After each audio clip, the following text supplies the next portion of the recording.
from the hood, stupid, what type of facts are those? If you grew up with hoes in your zap of toes, you celebrate the minute you was having dough. I'm like, fuck critics, you can kiss my whole asshole. If you don't like my lyrics, you can press fast forward. Got beef with radio if I don't play they show.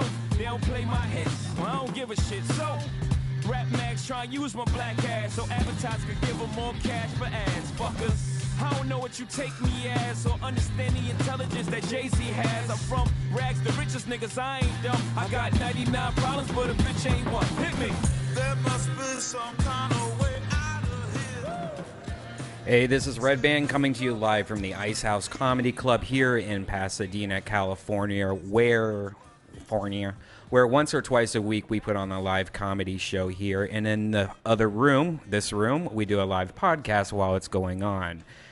We are joined here by, this is actually probably, if I had any dream lineup in the whole entire world of comedy, this would be my dream lineup. Starting off, we have the wonderful Joe Rogan. Yeah, we got a good show tonight. What is it? Little Lester, Joey Diaz, Duncan Trussell. Who else? Jayson Thibault. Diaz. Yeah, that's perfect. Dude, that's a crazy show. Yeah. And me. It's all my faves. Yeah, it's going to be fun. You know, these Ice House shows are so fun because there's only like 85 people in the audience. Yeah.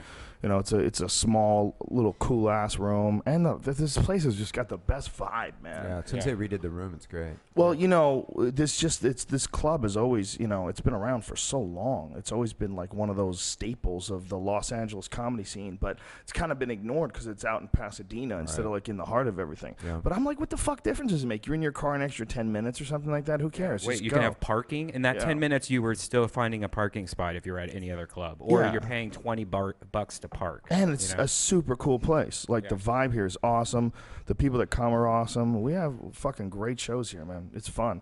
And then, of course, we get to do this podcast here in this cool-ass room. So we got Duncan Trussell and Jayson Thibault here. Diaz is on his way. Supposedly. Yeah, he might be with Esther somewhere. Barring all unforeseen circumstances. Shit gets crazy out there, dog, when you're with the Cuban. Not gonna lie to you, Joe. I never left Vegas.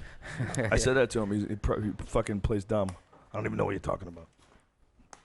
That's typical Diaz. I love Joey. Yeah, he's an all-time classic. You know what happened to me today, man? What happened to you today, man? I got an email from somebody. You got to talk into the microphone. I got an email from someone at the Chicago show. Yeah. They want me to officiate their wedding. Whoa. Oh, no.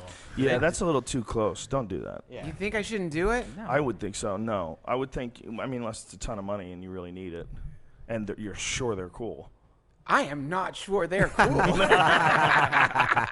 Well, that's the problem. Yeah. But they seem folks, cool. no offense, but we don't know. You know, you might be the coolest person on earth, or you might be fucking crazy. I kind of want to do it. I feel like doing it. I met them at the show. They seem nice. I feel like doing it. Yeah. Documenting the whole thing. Because I think I think it could be a really fun opportunity to communicate with the divine and put spiritual handcuffs on these people for life. Spiritual handcuffs on these people. That's what marriage is, spiritual handcuffs. Oh, I see what you're saying. Baby's genetic handcuffs. Marriage is spiritual handcuffs. That's beautiful, man. I like how you put that.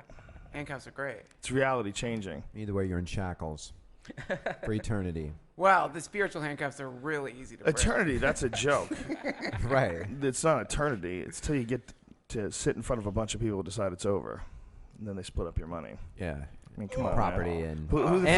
and your kids. Yeah. How many people stay married? What is the numbers? It's not less, even half. It's like 23% or something like that. No, it's in like the mid-40s. Do you remember when I just saw it. The mid-40s? Yeah, it's like 46. That's amazing when you something. consider how many douchebags and how many cunts there are in the world. It's amazing that even that high a number is possible. That's how much people want to be together. Well, a lot of it's just for, like, because you don't want to lose your shit or you got kids or there's other reasons. Otherwise. Sure. There's always that. And, there's also that it's hard for people to change. It's hard for people to move out. It's hard for people to get their shit together. It's hard for people to make the necessary steps to get out of a bad situation. A lot of times with some people, they're almost more comfortable just sort of keeping their mouth shut and just like sliding along. Yeah. In agony, in misery. You know what, man? I found a new fucking equation that I think if you live by this equation, you'll have the coolest life on the planet. Whoa. And it is freedom over comfort. Freedom's greater than comfort. And if you analyze everything you do based on that, am I doing this for freedom or am I doing this for comfort? In other words, am I in situations where being comfortable has become more important than my personal freedom. And if you're in that situation, you're a slave. That's interesting. Freedom is greater than comfort, and many people get that shit reversed. And marriage is all about comfort over freedom. By definition, you're like, I'm going to be in this comfortable place with soft couches and my TV and my wife, and I don't have to go through all that courting and mating, and everything's safe because I trust her and I know she's not going to fuck anybody else. So I've taken care of that. Yeah. So then, like, that's comfort. Right. But the whole time that's why when you get married, you get fat. People get fat. You get more comfortable. You get more comfortable because if you're comfortable in one area, you're like, fuck it, I'm going to eat whatever I want.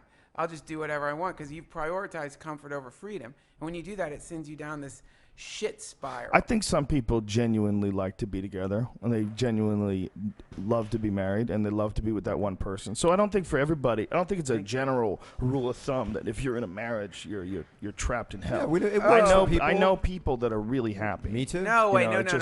I'm not saying all marriages are like bad. really close friends that are really happy, and you see it, and you know it's not horseshit. So.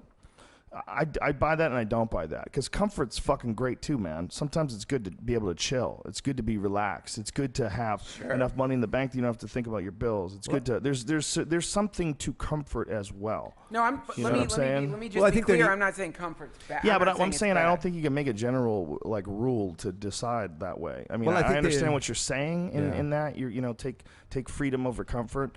But then what are you gonna do? You're gonna be a fucking hobo? That's ultimate freedom. You're gonna have one of those sacks on the end of a stick no way. with all your shit in it.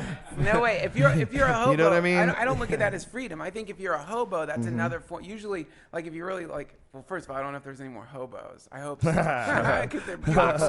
it funny though that was like you could describe that to someone, that stick with a bag on the end of it with the cloth tied up with all their stuff in it. Sure. Beautiful beings. I mean, there must have been a lot of people that rocked it like that for us to be in 2012 still connecting that image to that. Yeah. I mean, how many people had those fucking hobo sticks? Yeah. That was such a powerful image. Carried your lantern. Can you even remember where you first saw the hobo stick? Like Tex Avery cartoons, Tom and Jerry, shit like that. It was very prevalent in the cartoons where we grew up. It was very prevalent. Okay, that's probably and most of those were like, those cartoons are old. They're like 60s, 50s. Yeah.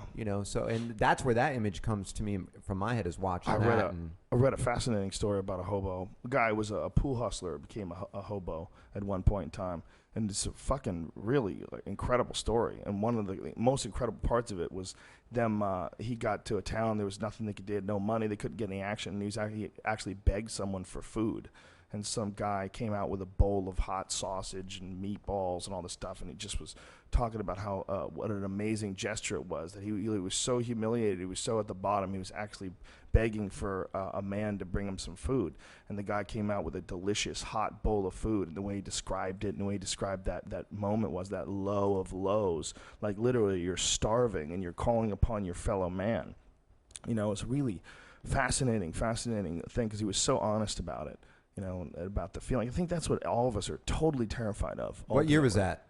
It was during the Depression. Yeah, because I was going to say a lot of those hobo times and all that was like during Depression, right after. Yeah. Was all his stuff that was in the knapsack, was his stick a pool cue? That's funny. No, you could never. One of the things you could never do if you were a hustler, you could never do was come in with your own shit.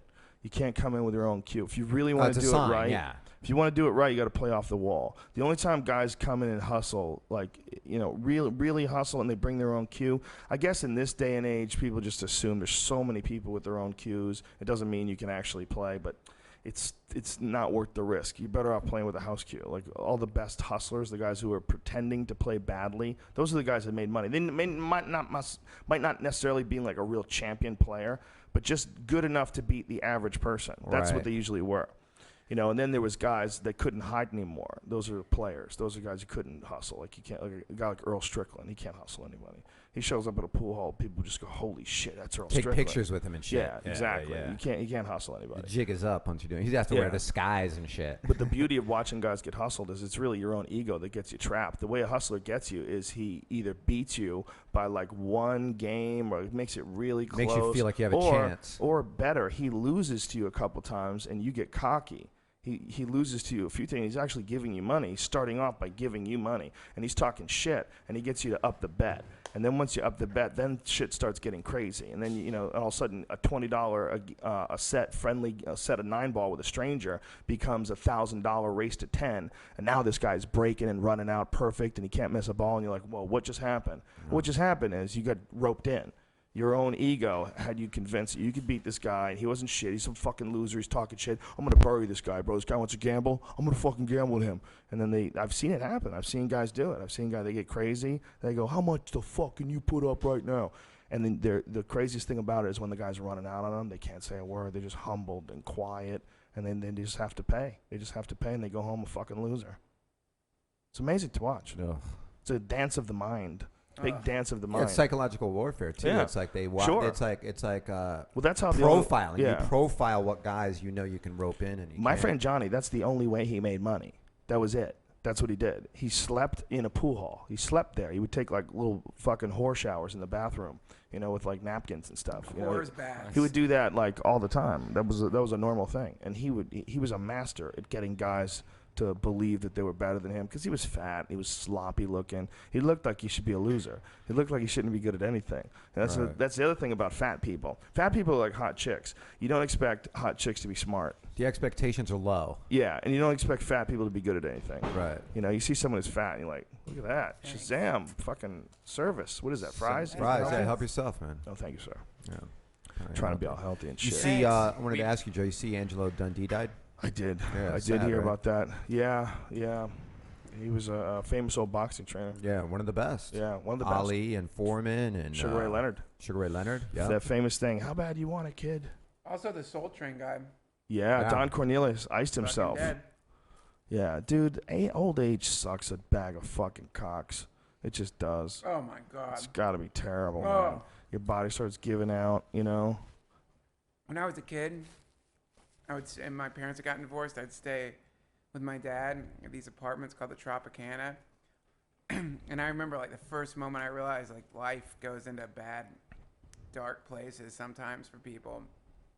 Is this door, apartment 6, lower floor, every morning, because I go swim in the pool, and every morning that door would pop open, and you'd hear in the darkness this, and this old man would come wobbling out of the darkness and spit into a Kleenex and wad it up and throw it in the shrubs in front of the apartment. French fries. Anybody want some French fries after that? And then go back in and shut the door, and there was just this pile of fucking Kleenexes underneath that shrub. I opened one up to see what it was in. What the fuck, you didn't? We're Did you ending really? it right there. What was it? Was it bloody? Oh, It was God. just like mucusy and kind of looked like old tuna fish or something. Just this thick white. Oh, God, man. Right when the fucking food shows up. Right when the food shows up. Shit, dude. Old Segway Trussell over here. Think of that. Think of that. You're just festering in your. Well, worse black than pit of that an is when your apartment. life gets cut short by, my uncle died of Lou Gehrig's disease almost like about a year and a half ago, and that's like prime of your life, and it's that's fucking, terrible. that's, I mean, at least, like they Dundee lived. was 90, lived a long life, had stories for days. When we were, when Doug Stanhope and I were doing the Man Show, one of the things we did was we went to an old folks home, and we got to hang out with them. We were trying to find like funny guys to talk to, and we were doing things with them, like we played bingo and shit. And there was this one old dude, and he was kind of funny, but he was also really honest, man. It was, we're like, you banging any of these chicks? It's like, fucking for what? I can't fuck anymore. Because what am I going to do? What am I going to do with them? Really? And it was like the honesty of him talking about, like, it's over. I'm not fucking anybody. Yeah, it was like, I'm not fucking anybody. We were just trying to joke around about it, but then the reality of it hits you. Like, yeah, this guy is around all these people. Like, what are these people like? He goes, like, they're a bunch of fucking losers. Yeah. He goes, most of them are a bunch of fucking losers. I'm stuck with these dying losers. And I was like, whoa. That's why you gotta fucking not get stuck in a shitty marriage, because you end up that old, and if your whole life preceding that was you're in some bad shit life, then you're. I mean, I think I use the term hell too much, but I can't think of any other way to describe it. If the majority of your life is one of sorrow and mental imprisonment and unhappiness and stress, Right, but I think right now you're coming from a dark place. because it's not always like that. You're associating these dying old people all of a sudden with a bad marriage, and it might not necessarily be that at all. It might be that they're fucking dying and old, and they need someone to take care of them, and that's just their bodies breaking down. I don't know if that has anything to do with a marriage. You just shove that marriage thing in there. Here's why I shoved it in. I shoved it in because you're going to end up an old, doddering, old, broken down machine eventually. It happens to all of us unless some beautiful thing happens and they figure out a way to rejuvenate us. So if preceding that you're living a crappy life and you're not you're letting yourself get stuck in stupid things, and one of those stupid things is ending up in a shit marriage, then what are you even on this planet for? You don't have anything to look forward to coming up except for your knees going out, and the only thing you have to look forward to is Alzheimer's. The only thing that you have to look forward to is nature wiping away the memory of your shitty life. Right, but you just attached all this stuff to someone's life who's dying. You attached all this failure for no reason. No, I didn't. He's just some guy living in he's not an old folks' home. He could have had a great... Yeah, you know what I'm saying? It really could have. I mean, even if he had the best life ever at 96 or whatever the hell he is, that's a wrap. It's going to fall apart. You know, it is what it is. The body doesn't last that long. I'm about to start the show. Duncan, you're after me, and then T, and then we're just going to hand off to each other. So perfect. I may text you the second I'm about to go on stage. So in 10 minutes, come get on stage. Sweetness. This is how we run shit here, folks. We're just running it. Clean, like a machine, like a real program. We're putting together a real program here, Duncan. We don't have a network, but goddamn it seems like a program. Fuck networks. This is the new thing. There's just no precedent for it, so no one takes it seriously. Yeah, exactly. But nothing I ever did from a network television had the same response as that show at the Chicago Theater. Oh, Christ. I heard that was fantastic. It's crazy. I had a buddy that was Crazy there. shit we and ever said did. It was That was awesome. that's something felt like a dream. It was ridiculous. It was the craziest show I've ever done by far. Yeah, I saw you tweeted that. What made it so? I mean, because you do. It's fucking huge, first of all. It's 3,300 people or something like that. It's an enormous place. And it's beautiful. Yeah. It's a 1920s theater that was originally a silent movie house. And just the ornate decorations on the walls and the ceilings all painted. I mean, it's amazing. It's just one of those places while the lights were on, we were walking around, we just walking around just staring at it going, they don't make shit like this anymore. Yeah, I don't know who you would call to make something like this. It used to be they know how to make, there was a bunch of people you could call that would know how to make a building like the inside of the Chicago Theater with its all the ornate wood carvings and shit everywhere. Did you see the organ there? No, I didn't. The organ is this old school organ they used to play for silent movies, and it's got special effects in it with knocks and whistles, train whistles and cats and weird shit that you can press, but Cats.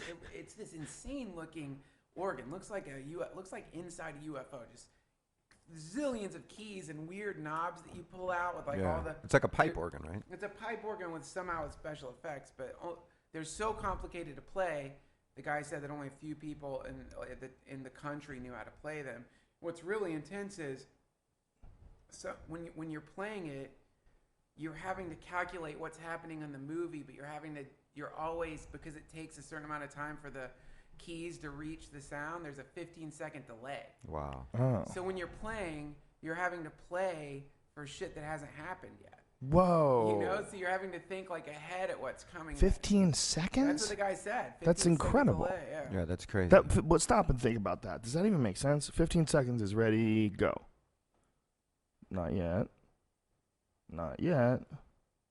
Not yet. Not yet.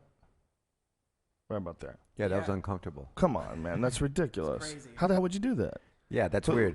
How does someone teach you how to do that? They have one of those at the El Capitan Theater here, and I was talking to Jeff Scott, who's the pianist at the Comedy Store, and he said the same thing. There's only 7 of them in all. I don't know if it's the world or if it's the United States. And it's there's only a few people that can even play those things. Jesus It's Christ. insane. Insane. Have you ever had a conversation and you were on a repeat? It was on a somehow or another there was a failure in the communication. So as you're talking, you're hearing your own voice back at you, but later. Yeah. You mean have I ever smoked pot and had a conversation? that along with cellular communication can lead. But you know that weird cellular echo that sometimes you get where you actually hear your own voice. It's not too much anymore. But it's a failure, whatever it is. But you know, I've tried having conversations with people where I had that because I couldn't get off of it. So I said, all right, I'll call you back. Nope, still there. Fuck, I'll call you back. Yeah. All right, fuck it, let's just talk. And so I would try to have a conversation while my voice was echoing a few seconds later behind me. It's so strange. Dude, look up there. It's happening right now. What? There's a delay right there. Shit! I can't do this, Duncan. Yeah, that's, you know, I get that the most is like whenever you have your iPhone and you're in the car and then you try to just like you're playing your iTunes or whatever and then you take the call. Oh yeah. I always get that goddamn. Yeah, it's getting delay. to the point where all I use is my iPod now in my car. I don't even fuck around with the radio. I listen to Opie and Anthony. I listen to Howard Stern. Occasionally I listen to CNN. Yeah. But most of the time when I'm in my car, I'm just listening to the iPod. It's really weird, huh? Yeah, I'd way rather listen to my own shit. And most of what I'm listening to is Psychedelic Salon lately. That's what I'm listening to. Like almost every time I'm in my car, I'm listening. That guy's podcasts are amazing, man. Have you ever listened? No. Oh my God, he's got the best collection of McKenna lectures. Like literally, the guy has every fucking McKenna lecture ever, and it's all free. It's all on MP3. You can all get it all. I mean, he does them pretty much every week, and he's got a gang of them out there. There's hundreds out there, and all different Timothy Leary ones, Robert Anton Wilson ones. Like they're fucking great, man. Yeah, man, it's exciting times. It's really cool that that's happening because I think that's happening for a lot of people. Yeah, you gotta talk in that microphone. I think that's got to be happening all over the place, man. But it's really cool. Why don't you put headphones on so you can hear? Yes, then you can hear your own voice. That's a great idea. Silly fuck. Duncan. Hey, everybody. What was it like doing Little Hobo in front of 3,000 people? I blacked out. I don't even remember. Dude, people were cheering. That's the crazy thing, and that's something that Mrs. Rogan noticed when Ari Shaffir went up the last time we performed together, because the last time she had seen Ari was maybe like 2 years earlier. It was before the podcast. Yeah.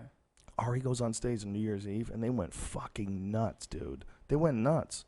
It was awesome. It was just like, it's like he's famous, you know? I was like, holy shit, Ari is famous now. And like he was doing shows in Milwaukee this past weekend, and he said it's crazy. He goes, "These are all podcast fans." He goes, "It's like I skipped the whole going on the road and performing to strangers part." Right. Like, people who don't know what you're doing. He skipped all that. Yeah. And immediately he's going on the road and performing to people that are coming to see him.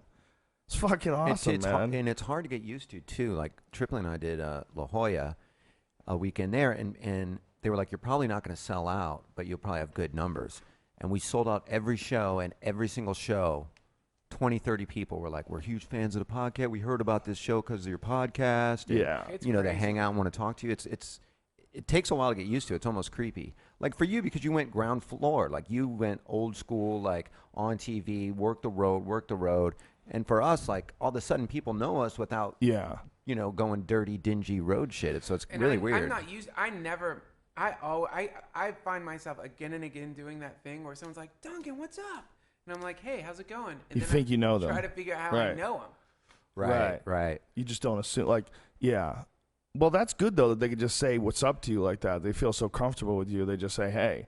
Like sometimes people don't do that. Like you'll see somebody, you don't even say hi to them. And then they pass. You go, that was that guy. He used to play James Bond. You know what I mean? Yeah. But you don't say anything to they're them. But they staring see you. at They're like, you. what's up, Duncan? They yeah. want to say hi. Yeah, it's really cool. cool. That is cool. That means, well, that's the other thing about being in a podcast is everybody really, after a certain amount of time, they fucking know you. Yeah. Period. They really do. I mean, they've spent you have that many conversations. You can't really hide who you are. It is what it is. And if you try to hide who you are, your fucking show's gonna blow. No one's gonna connect to it. It's not gonna feel What would right. that be? That's It's the gonna feel worst creepy. podcast. Yeah. The more honest you are, the better it is. It's like, could you imagine if you had to listen? If you were one of those guys who just listened to political speeches in your spare time? I mean, if that's like the most disingenuous, that's like the anti-podcast. Like if you Absolutely. hear a Mitt Romney political speech, that is the anti-podcast. Yeah. you do you not know? know him personally At all. You're At not all. getting a fucking even No. a baby sense of who he is. Right. When he walked away from that kid who had cerebral palsy and relies on medical marijuana, did you see that video? Yes, He of walked course. away from the kid, and the kid's asking him, Mr. Gingrich, would you put me in jail? Or Mr. Romney, would you put me in jail? And he wouldn't answer him, man. He was walking away. He said, I don't believe in medical marijuana. He was bringing up like synthetic marijuana to this poor kid. Yeah. And I was like, wow, what a dark moment. This really showed who you are. Yeah. You'll drop nukes. You'll drop nukes on some Right, fucking because they're afraid to little commit. brown country. Yes, he will. Yeah, if they tell you to, you'll drop the nukes. Romney will do anything he wants. Romney is the mouthpiece of the corporations. Romney, that's who Romney is. Yeah, I keep hearing his people talk about less regulation.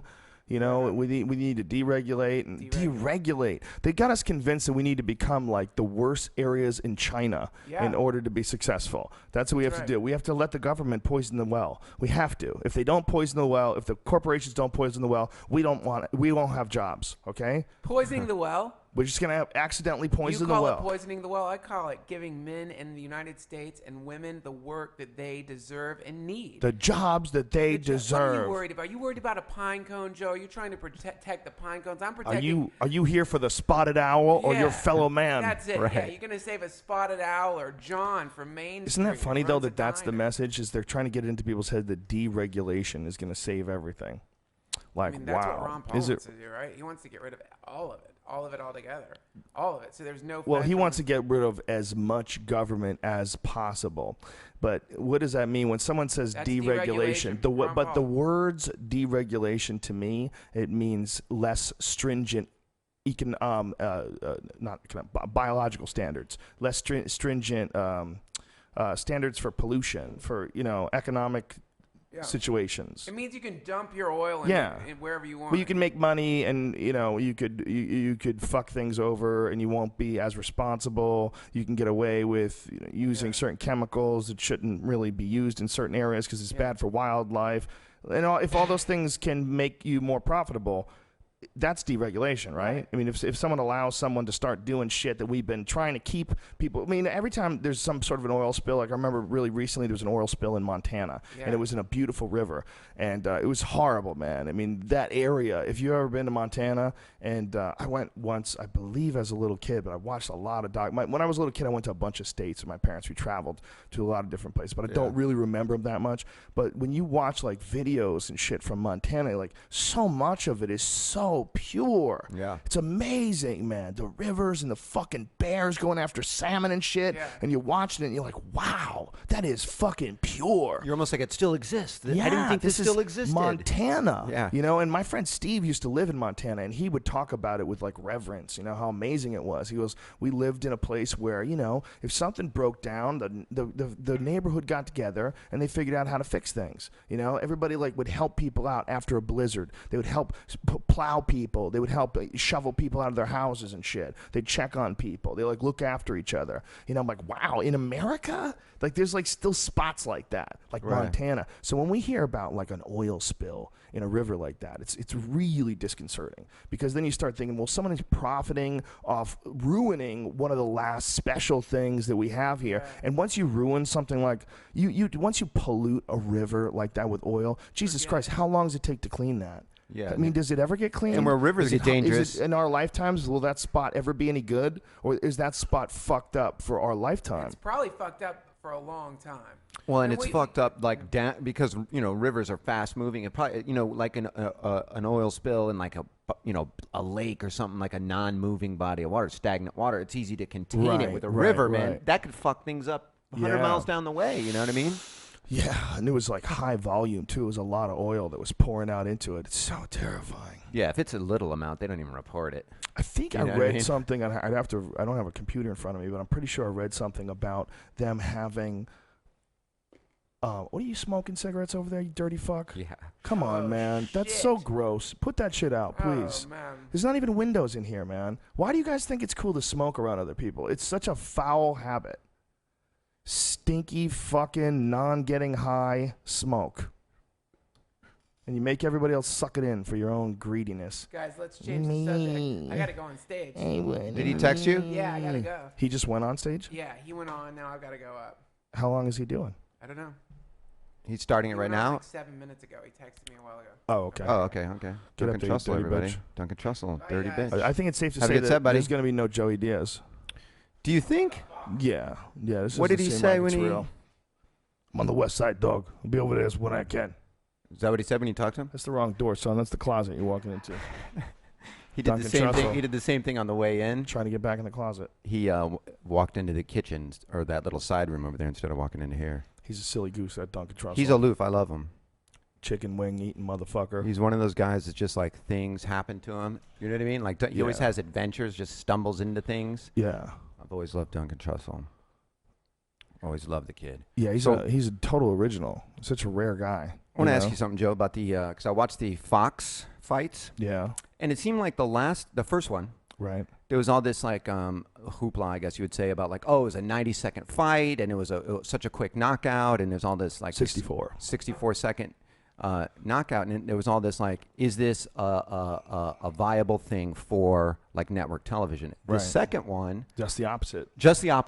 Yeah. And all the fights went the distance, and to me, that's the beauty of the sport is, you know, you're going to get technical fights. You're going to get fights that are back and forth. You know, it seems like everybody wants it to be like every fight to be like a fucking Rocky movie or something like. You know what I mean? Right. And you'll never be able to get that. How is it perceived? You know, in the upper echelon of the UFC, are they happy with how it's going in Fox? I mean, obviously. Well, you know, we would be happier if, you know, what you want to do is you want to have like the perfect night. You want to have like you know, a Gray Maynard, Frankie Edgar type fight, which is such an amazing fight that people get hooked. Well, the first one was stunning. You know, Junior Dos Santos comes out and he's the underdog and he catches Cain Velasquez 60 seconds in the fight and puts him away. Yeah. Wow, stunning. You know, but doesn't give you a full picture of what a real crazy MMA fight could be like. Right. And then the next one shows, oh, he's here. Diaz, everybody. Incorrect.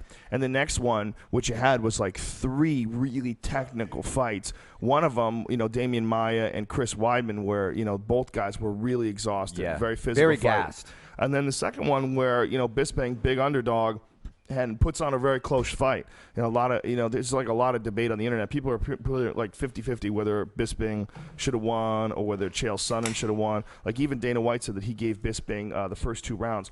I thought that after watching it like live, I thought after the first round, I said, wow, that could have gone to Bisping. I don't know. I would have to watch it again, but it could have gone to Bisping.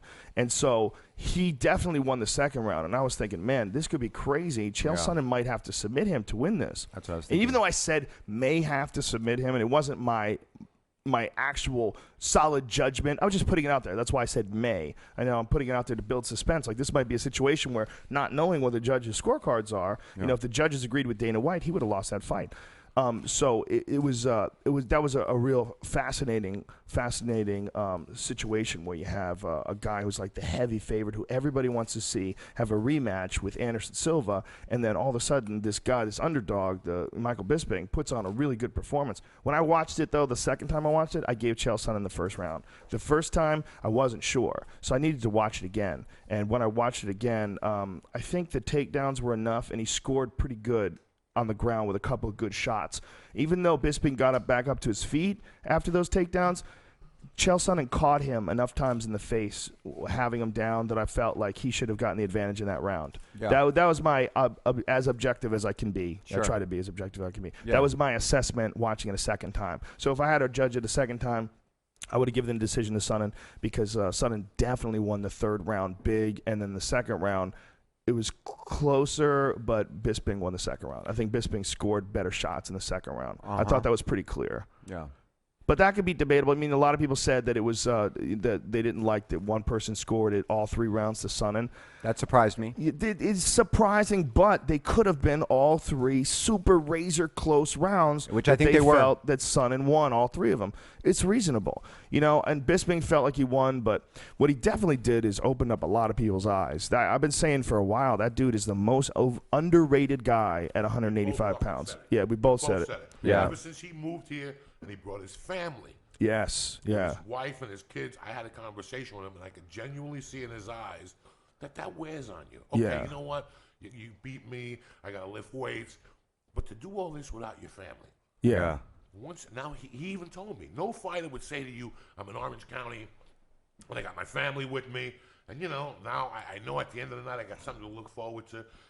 He's great. Look, he said he fucking loves it here. I think a lot of people who live in a certain place like California, we get used to it. We forget how awesome it is out there. If you lived in England where it fucking gets cold as shit in the winter, rains all the time, all the fucking time, and then you come to Southern California and everybody's smiling and the fucking sun is constant. It never gets colder than 50. You're like, holy shit, this is paradise. When it's 50, people lose their mind. Yeah, it's paradise. Hey, Joey, put the headphones on so you know what you sound like. Fuck what anybody tells you, bro. When it's cloudy out, after the third or fourth day in a row, it affects your fucking who you are. Yeah. That's why Buffalo people hang themselves. It's the #1 between. And isn't it a bitch? Like if you could draw a straight line, it's like the suicide zone or something. Yeah. It's all darkness up there. It's I don't care gray how skies. bad of a mood I wake up in California. You look out the window. The sun's heavy duty. Yeah. It's that was a great thing about Boulder as well. Boulder's always sunny. Always sunny. And I think in 2004 or something, I went back to Boulder and I was talking to somebody. They said the last 3 years Boulder has got as much sunlight as Honolulu, Hawaii. I don't know what the big Hawaiian hotspot is. Wow. I remember going, what the fuck are you smoking? How can you make a statement like that? Right. And I went home and I told somebody else like a year later, they were right. Look it up. It gets as much sunlight as the capital of Hawaii or something. Yeah, I met this writer up there who called Boulder a working utopia. And he's right. He's like, this is the perfect way to describe it. It's a working utopia. I'm like, wow, it really is. That's a crazy city. That's a city where it's a small town filled with really educated people. Very smart. Very left-leaning, very liberal. But they're also like fucking mountain men and shit. And they're very conservative. Yeah, they're conservative in a lot of ways, but also liberal. Liberal with marijuana, liberal with gay rights, liberal with stuff along those lines. Very liberal along that line. But it'll still always be the People's Republic of Boulder. Yeah. It'll always be that, bro. Yeah. And they play that game, but they lock in at a point, Yeah, it's an interesting city, man. It's the fucking coolest thing about America is how many wild, different cities there are, and how different the vibe of the city. It's a big country, man. Yeah. Chicago's fucking awesome. Love it. That's where I grew up. God damn, it was fun. Chicago is a badass city. One of the things that it's like, and I said this on stage, and I really believe this, I like people more when they have to deal with a little adversity, like the weather. Even though California is awesome, I think these awesome sunny days, people just they take it for granted. When you live in a place where the winter sucks a bag of dicks, it makes you a different person. Well, I'll tell you what it is. You're quicker. You're smarter. You move a little faster. You have to pick up. You have to fucking go. It's freezing. You got to go. You got to make decisions. No time for this shit. Yeah, you got no time for this shit. It's fucking freezing. Yep. And there's what it is. Like, out here, when you have that camaraderie of the weather being brutal, the striation of the classes kind of gets removed. You get into a bar and it's 2 degrees outside and it's going to get colder. Yeah. You're just happy to be alive. You talk to people. You mingle more. It's totally true. Here where it's 80 degrees every day, you get so secular in your thinking and it's all about you and you're just worried about your own agenda. There's no camaraderie when everything's perfect. Yeah. When you have that like element of fucking...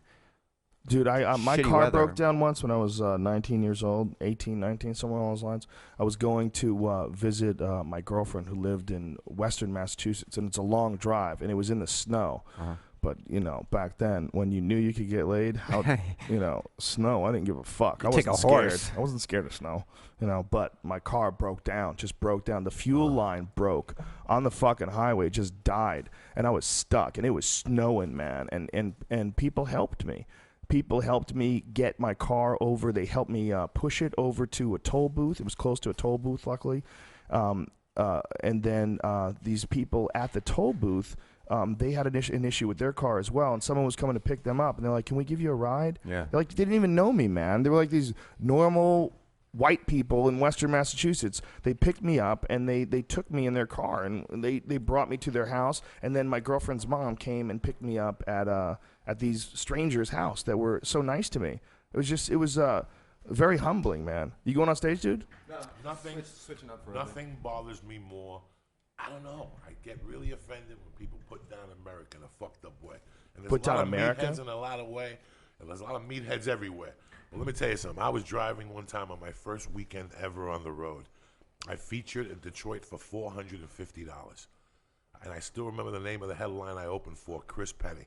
And I had a Datsun. Chris Penny? Chris Penny. Don't ask me where he is. Okay. I got a Datsun B210. Okay? Brand new with 90,000 miles. That means that was a tank. A Nissan Datsun.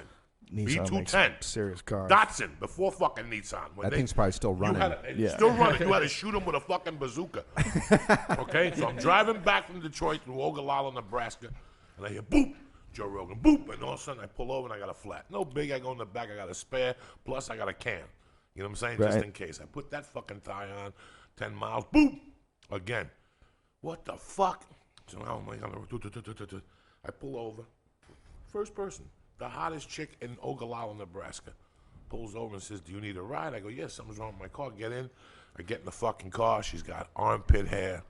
She's got leg hair. But I didn't give a fuck. This is the fantasy and a half, getting pulled over by a chick with armpit hair. By a Sasquatch. I'm going to fuck her brains out. Really? She was banging. Yeah, I was ready to go. Right. She had the shirt that was loose, and you could see the tit. And, you know, like. Were hairy tits? No, like just, you couldn't see the nipple, but you could see like the, you know how they wear Right. the low cut? Right. And then she's like, well, you could come over to our home.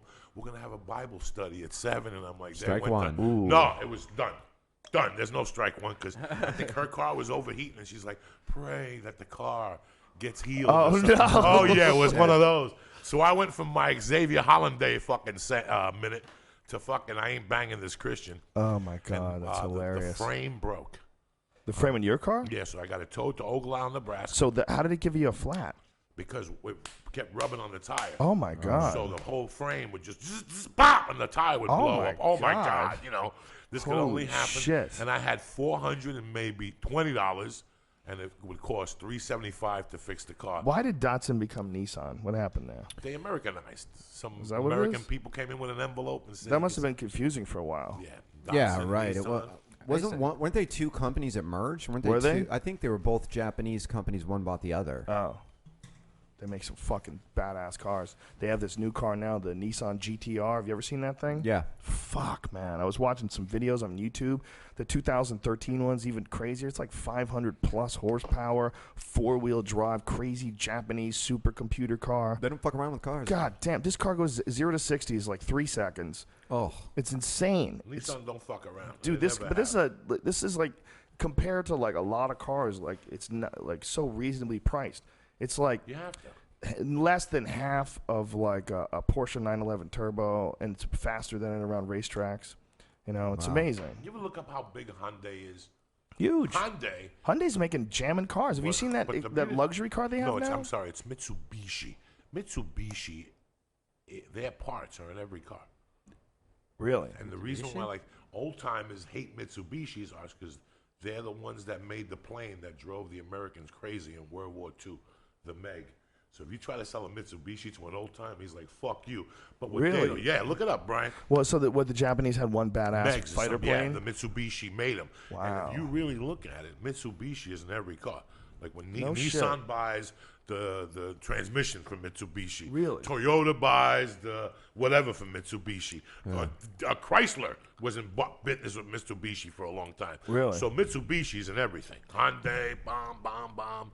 I remember when Hyundai first came out in '86, and what was the popular car, the North Star, or what was that car they had that people were buying them, and Hyundai was financing them themselves, and people had no credit. If you could breathe into a bottom of the glass and had your fucking electric bill, they Yeah. were tripping you, motherfucker. You were driving home. 3 months later, they got the hook. But fucking Hyundai didn't give a fuck, Jack. Well, Hyundais were really inexpensive, but they Yes. lasted. I remember when I was delivering newspapers, a dude had a Hyundai, and it was total bare bones car. And I was like, "How do you like this?" He's like, "It's good, man. It's just what I need. It's fine. It drives in the snow. It's got heat." Like And I was AM, yeah. FM, that's it. Yeah, it's Yeah, like yeah. it's as simple as it could get. He wanted something that was it was gonna work. You know, that's what he got. It works. Right. And I was like, wow, yeah, that's kind of an option, right? A car that's just as bare bones as possible. Right. But now they have a new luxury car. I don't know what it's called, but it's one of the big ones. Like, it looks like a Mercedes on the outside or a Lexus or something like that. And they did, like, test comparisons with it and, like, really high-end luxury automobiles. Well, like, it it's won just the as car good. of the year, supposedly. Yeah? Last year or the year before. Whatever it is. We don't even know Well, what that's the what fuck you it do. is. You have What to- is it called, Brian? What is have to the fuck- luxury... Hyundai? the luxury Hyundai car. Let me see. But I saw one the other day on the highway. I thought it was a Mercedes. I was like, what is this, a Mercedes or something? I was like, wow, it's like a 4-door sedan, kind Yeah. of that kind of shit. Oh, okay. And Real apparently good it's just looking a car, yeah. technological marvel. It's just all top of the line shit, and it has like seats in it that like in the back seat they have like they extend at the bottom and you can lean back. You know, it's wow. you could like if you're being driven around, you can lounge in that thing. Is it the? It's not the No. Elantra, is it? No, whatever is that what it's called? Hybrid. What's the- crossover, it's the- premium? What's the big one? Yeah, that thing. What is that? Equus. It's $59,000. Jesus, I didn't even know Hyundai made that. Yeah, Yeah, but in yeah, comparison yeah, to to everything Mercedes, else, it's yeah. super cheap. It's super probably half fucking the cheap. price. But it's the shit, dude. Like when they showed the interior and they were driving this fucking thing, it's like a really high end luxury automobile. But they made it for like half the price it would charge if you bought the same car and it was a Mercedes. Now, where do they make those? These are Korean. Hyundais? Hyundais are Korean But they cars. make them in Korea. Well, they're gonna or make some in different outlets America. across the No, country, yeah. Yeah, they probably have plants out here that they. that's what they're Seems gonna to be the do with case. the new Acura NSX. I read online. It might be bullshit, but I read online somewhere that they're gonna make that in America. That Honda's gonna make it in America. How amazing are websites nowadays? Like, look at this, know. like this website. This is like I ridiculous. know it's incredible, There's right? nothing you can't look up and It's a find. show now. It's like killing everybody me. has their own TV show. It's the new TV. Yeah, we're listening to the sounds of the car. This guy's getting in. I mean, look how dope this car is. This is a Hyundai, but when you see the dude driving it, it's like, well, this is like a fucking Mercedes. Look at this thing. It's perfect. It's got a seatbelt. That's a plus. And it's not cheap either. You know, it's not like it's cheap. But for what it costs, like you get a lot of car for what it costs, but you got to be able to deal with the Hyundai label. It's kind of Yeah. yeah, but you They're know what? constantly selling it to people. I know it's a Hyundai, but get in. Yeah. Come check this shit out. Yeah, a lot of people will get fucking snobby with you, man. I'd rather have a Hyundai than a fucking Well, one of What? those things that. Did a what? What's those fucking cars? Hold on, wait. Finish what's in your mouth, please. What's sir. those fucking So cars great. that every sheep bought last year with the Obama bumper sticker? A Prius? Yeah, I Prius. feel like more of an asshole driving one of those things than this shit. Oh, At of least you have a course. at least you're an individual if you drive this fucking thing. That and that little English car that they drive around, that little coffin. Yeah, that's a great Oh, the investment. Mini Cooper? That's a great fucking investment. That's Especially on the a- 405. That's actually a really solid car. Yeah, this that's Mini great. Coopers. That's great. I like the Wow. new Runs one. BMW over makes you those. like a fucking Tonka truck did over your Hot Wheel. That's what that. Think of your Tonka truck and think of a fucking Hot Wheel. Same difference. Look at the inside of that thing. It's pretty dope, isn't it? Those Really, fucking saps. who might bought as those well be a Toyotas. Mercedes. What's Well, up, it's Jason kind Thibault? of We're interesting fucked. that like a car company how they got into the market was to start off crazy cheap just so Yeah. they can make their money to get some money behind them. And now they're like one of the number one selling cars because they sell so many of the cheap cars that they can actually have a luxurious edition of their car. Yeah, and it looks like they did it right. Look, you know, Koreans are notoriously like shrewd businessmen. You know, and they were smart. Oh, wait. Their model was smart. Did I just see a CD player though? Every car has a CD player. I thought. Every car has a CD player. It seems ridiculous, but every car does. 8-track. This new I got an Infinity, and it plays videos off of a USB. You could plug in a USB yeah, thing. my and Ford does that. and it plays videos. Yeah, my Isn't that incredible? videos. Mine doesn't Videos. do videos now. It's fucking incredible, man. What cars are doing today? It's amazing. I mean, they're stopping when they feel you slide. They know when you're going out of lanes. There's lasers in the front of cars now that detect how close the car is in front of you, and they regulate speed accordingly. Yeah. It's fucking nuts, Fucking man. amazing. It's They got fucking amazing. Cars will parallel park for you. Yeah, Yo, that's dude, crazy. you could traffic these cars. You set this thing, and you drive it in traffic, and it slows down and it stops. And all you have Wait, to say that do, again? you could drive a car in traffic. Say you set your fucking your cruise control for 60 miles an hour, and you're in traffic. Well, it's not going to go 60 miles an hour. It's going to recognize there's cars in front of you, so it'll slow down accordingly. Oh, wow. So if there's cars in front of you, it forces it to go 30. It'll go 30. Wow. If there's cars Steve, that you should forces it probably to go 10, it'll go 10. You don't have to do anything. You just hold on to the wheel. Wow. Like literally, as traffic changes, you're cruising on the highway at 60 miles an hour. As traffic changes, it regulates everything. That's insane. That's That's in the nuts. car you just yes, got? it's nuts, dude. That's badass, dude. We're living in the future. Yeah. It's happening right now. We're sending videos through our goddamn phones. We're FaceTiming each other. Isn't it weird that cars never got to the point like it just went cassette to CD, but it never went to dual cassette? Like you never had a car that had dual cassette, but you think that would make sense because Why? cassettes were so popular back then. Why dual cassette? The same reason why dual cassettes were popular in stereos at home or in boom boxes because you could have two cassettes, two different Like, hey, I want to listen to Lionel Richie. No, I want to listen to I thought it was only just so Cars. that you could copy 'em. word. Yeah. Yeah. I thought that was the only reason to have 2 cassettes. It was for shuffling Unless you're also. a DJ on Sundays. I don't fucking Yeah. know. You know what I'm saying? Must be the Last music. night a DJ saved my life from a broken heart. Yeah. What's up, Brian? So, Joey, you're about to have an operation next Tuesday, week. baby. Tuesday. 9:30. Are you nervous? See the I'm Feeling happy about it? Yeah, I want to get it over with. This is a fucking nightmare. You know, anytime something's wrong with you, it's a fucking nightmare. Yeah. Especially when you're trying to write something and the phone rings and you get up and your fucking foot goes out from under you. You know what I'm Really? saying? So, That's what's yeah, happening? my knee. Nah, it's just knee shit, you know. But Yeah. it's no fucking biggie, dog. I've had it for years and I walked on it. And So do you have a recovery plan? You Yeah, gonna yeah. get in shape and No, fire 4 up? weeks, 4 fucking weeks, and then I start traveling in the first week of March. I got a movie on 20th, so I got 2-3 weeks at the house, bro. I got nowhere to fucking go. It's a pretty easy operation. And I You- got it'll s- your and, knee will be a little swollen for a little while, but it's not that big a deal. I had a pretty good sized chunk of meat cut out of my meniscus, and it was It's fine. a level 1 in the Chinese fucking 6. It's a level 1. It's like a root canal. So it's And then no I go biggie. up- And then I go up to Woodland Hills for the fucking thing, that beautiful facility up there for SAG, and they take care of everything. I hired a fucking trainer. I'm gonna go down by Justin. Yeah. See him twice a week. My little fucking savage down there. I really fucking like Justin Fortune.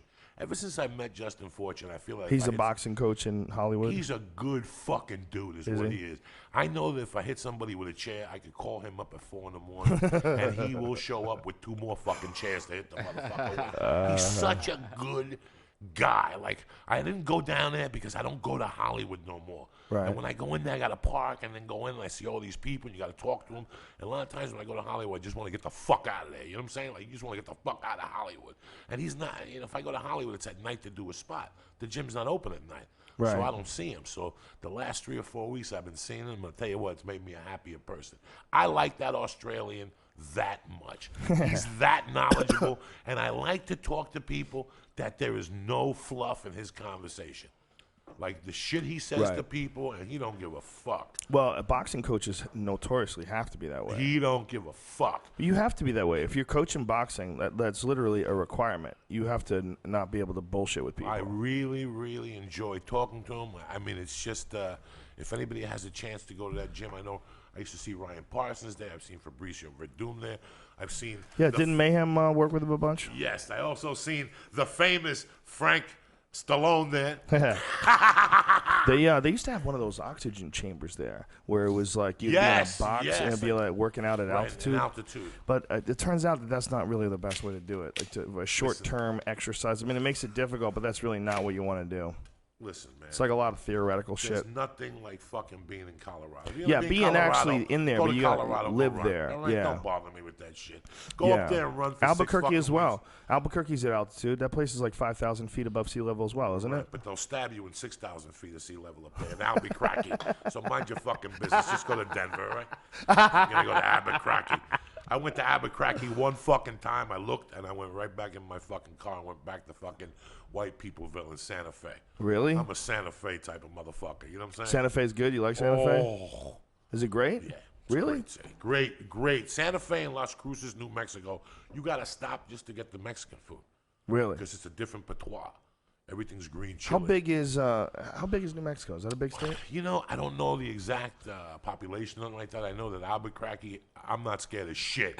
I've copped coke in Harlem at 3 in the morning with fucking pimps in the building. You know, I got down as a young man. Right. I was scared in Albuquerque, and I wasn't looking for You blow. keep calling it Albuquerque. That's They're what gonna they get call mad it, at you. Albuquerque. Carlos Connor's gonna get mad at you. No, he knows. They fucking know. When they did primetime, did they show the skyline of Albuquerque? Did you see it? Did you see the city or anything? I don't remember. There ain't none. There ain't none. If There's they no showed the city. real city, they show like a guy smoking crack. That's why they call it Albuquerque. Is that bad? It's fucking crazy down there. You know Well, what I'm saying? what is wrong with? Is it the Well, I think the Greg economy there Jackson's down sucks? there. He's like a fucking vigilante force at night. Him and John Really? Jones go out and beat people up at night. And fucking Diego Sanchez and fucking Clay Guido. What did they all go down there for? That's why they're so good. They keep the town clean. They keep the fucking town clean. Ain't nobody acting up down in fucking Albuquerque unless those motherfuckers show up. Well, when you have any impoverished area, it's usually a good place to find fighters. That's for sure. Yeah, no, it's different. Albuquerque used to have a club there that was run by a kid that I started with. Okay, in Colorado, started at the same time, And he bought a club, and I chose to move to L.A. and fucking bang it out with the real motherfuckers. And when I was in that feature headlining Gap, I called him up and I said, can I work the club? And he goes, send me a tape. I know you 10 years, you know what I'm saying? Right. The guy used to carry a gun at night when he'd pay the comedians, and he had a big picture Al Capone and a big picture John Gotti in the room. It was just ridiculous. So I figured I didn't want to work that dump. It's out of business now. They got a couple other clubs. It's out of business. But I shot The Longest Yard in Santa Fe, New Mexico. Oh, really? And Santa Fe, New Mexico is a very neat town. And the prison, the other night, The Longest Yard was on when I got back to the hotel. We were in Chicago. And I was watching the end part when we were at that jail. And I've always thought about that jail, that the producers had a running gag. If you spent the night in the jail, they gave you $1,000 cash in the morning. Nobody ever took it up. And we discussed this before on a podcast. That's where they had the riot, where when you go to this jail, they have a tourist attraction at the jail. And as part of The Longest Yard, we had to go and talk to this guy. And he was telling us about what had happened. If you look it up tonight, it's very interesting. But they went, what is it when the Invicts take over? When they have riots. Riots. The Invicts took over. And The Invicts? Yeah, the Invicts cut the electricity and shit, right? So they were fighting in the dark. So when SWAT, or whoever went to take it over, they thought that the Invicts had fucking cut the water. When they turned the lights on, it was blood. Oh, my God. These guys had killed all the guards. There's a book about it, dog. That if you go to fucking Barnes & Nobles or you go online, you got to wait a couple days because so many people. And Tate Fletcher would know. Ask Tate. The producers. And they were cutting the guards' heads off and putting them on sticks like Apocalypse Now. And banging the fuck. You heard about that? Yeah. This was crazy. So now, if you see The Longest Yard, where they took my picture, when I'm like this, and they have LaBianco, like even the photographer was like, bro, let's do this and get the fuck out of here. And I'm like, why? And he's like, let's just do this. And they have a story there where they paint the floor. The floor was so saturated with blood that it became red. So for the tourists, they painted green. The blood keeps coming up. Oh, my God. It's fucking, and then when you hear these stories, you're like, come on. But I think 3 people. How many people were killed? You got to get the book. I don't want to start Right, saying right, numbers right. without. I just know that it was bad. That jail, Holy they shit. built. Like if you watch The Longest Yard, there's a jail, and then you think that no, they built that for The Longest Yard. Jesus. But the jail where they were lifting weights in the beginning, that place is shut off. That's a tourist attraction. The jail is on the other side. We were in the trailers. Were in the middle of this, and that was the open deal. Nobody ever. All the tough guys. Fuck you, bitch. Romanowski. I'll spend the night in that motherfucker. Fuck you. What's your buddy's name? The black guy that from Japan that. Bob Sapp? Bob Sapp. Nobody. Everybody was talking shit. I ain't scared of no ghost. But Oh, my nobody God. spent the night. They said you hear chains and Oh, fucking my yells God. and sticks start flying and shit. Could So you imagine? If there are ghosts in the world, there's ghosts there. There's ghosts. Could you imagine? You know, Any place like that that's a massacre of that proportion? Well, and that's not true because then Planned Parenthood would be really scary to go into. You know, Yeah. you're like going to Planned Parenthood, They're- then the chair would fly across. They're the room. killing cells that don't know what's going on yet. you know, when Yeah. I I was think there's a difference between that and the energy that a human gives Right, out when true. you're cutting their fucking head off, sticking out a stick. you know, when I was a kid, That we my know mother. And that's not a pro-abortion statement. My mother we had a 3-bedroom house For with the a record. redone attic. And I had all these pornos up there, but I wasn't a porno guy. You know, when pornos was Super 8. Nobody remembers when pornos was Super 8, where you had to be a fucking You had to have a director, projector. a producer, you had to be an editor. Because when you're in mid-workout, the film would snap. You'd have to get a lighter and put them together. And there was no pausing. There was no no pausing. jerking off in the right But frame. if you ordered the fucking films, you got the projector Brian, for please free. don't light a fucking cigarette in here, brother. You, It's not fair, man. You got. We keep complaining. You box us in a fucking room with no windows. You're a junkie. There's a huge, great fan right there Shit, that sucks Brian. everything in. It stinks. It's gross. So what are we talking about, brother? Oh, I had this redone attic. When I got to be about 13, like a year before my mother died, my mother would look me in the face and said, you know, I went up there the other day and I heard a bunch of ghosts going, ooh, how much do you jerk off up there? I'll never forget her saying that to me. She would go, I'm not going up there. There's a bunch of ghosts. Your loads creating ghosts. My mother said to me, she goes, there's ghosts up there from you jerking off. And I would die. Like this, I would say that. She'd go upstairs and take the garbage out. And she'd go, fuck you, there's ghosts up there from you jerking off. That's how funny my mother was. She used to go, no wonder you're scared. You jerk off up there all the fucking time. There must be 1,000 fucking ghosts up there. That's where you got spirits from. That's Remember where I got that? spirits from. Could Yeah. you imagine? Could you imagine if every time you jerked off, you made a ghost? That'd be awesome. And they fucking chased you for the rest of your life and shit. And you couldn't help it, though. You're in the shower. gotta make you're like, that I haven't video. been haunted in weeks. And you're thinking, let me just jerk off real quick. You're This is waking up gonna at hurt. night saying, Daddy, Daddy. You're waking Maybe up it'll to be a nice 1,000 ghost. spirits. Maybe it'll be a nice ghost. My brother used to Someone, say that. an old guy who's not going to bother me. Doesn't want to bother anybody. Just Who's wants to this sit from? on the couch and read. Who's this from, brother? Who sent us these presents? Well, that's the All-in-One-E. That's one of our sponsors at Death Squad. They're awesome. It's a one-hitter, and Are we've these the talked guys about that it before. sent you the camera? Yeah, they sent Okay, us a tell camera. them thank you very much, all in the. And the other one is just some guy sent us a bunch of Christmas cards, and I keep on forgetting to give it to you. Yeah, he's got a cool little setup, this little all-in-one canister. Josh, It's nice. Merry Christmas to you and your family, and Happy fucking New Year and all that stuff. But yeah, What's going on with the fucking Joey, that's airtight, though, so you can keep that in your car and no cop will smell it. this one? What? Yeah, and you can throw it in the river if you get pulled over, and then you It'll come float. back and get it. It'll This float. is all It will. this is all criminal enterprise type shit. You can't be talking like this in And the you air. can put the weed right in here. On the Yeah, other you put side the like weed a on one magician. side? It's Yeah, like the, it's you know, amazing. And the caps So are a the- grinder. And the really? The caps Yeah, are both of the grinder? caps are a grinder. On the other side, it's a one-hitter and a lighter and a poker. What? Holy shit! Yeah. Yeah, this That's amazing. Yeah. Thank you very much. What a dope little these creation, guys man. Yeah, are those good. guys are awesome at All-in-one-e.com. allin1-e.com. Yeah, brother. I meanwhile, love they're you probably going to get motherfuckers. arrested now. Isn't What's that- for tobacco? Is that shit still legal? Joe, we're talking about tobacco. Illegal tobacco. While Obama was in office, supposedly what they were going to do is go after anyone who's violating both state and federal laws. So when you hear about places getting shut down, I don't know if that's necessarily still the case anymore.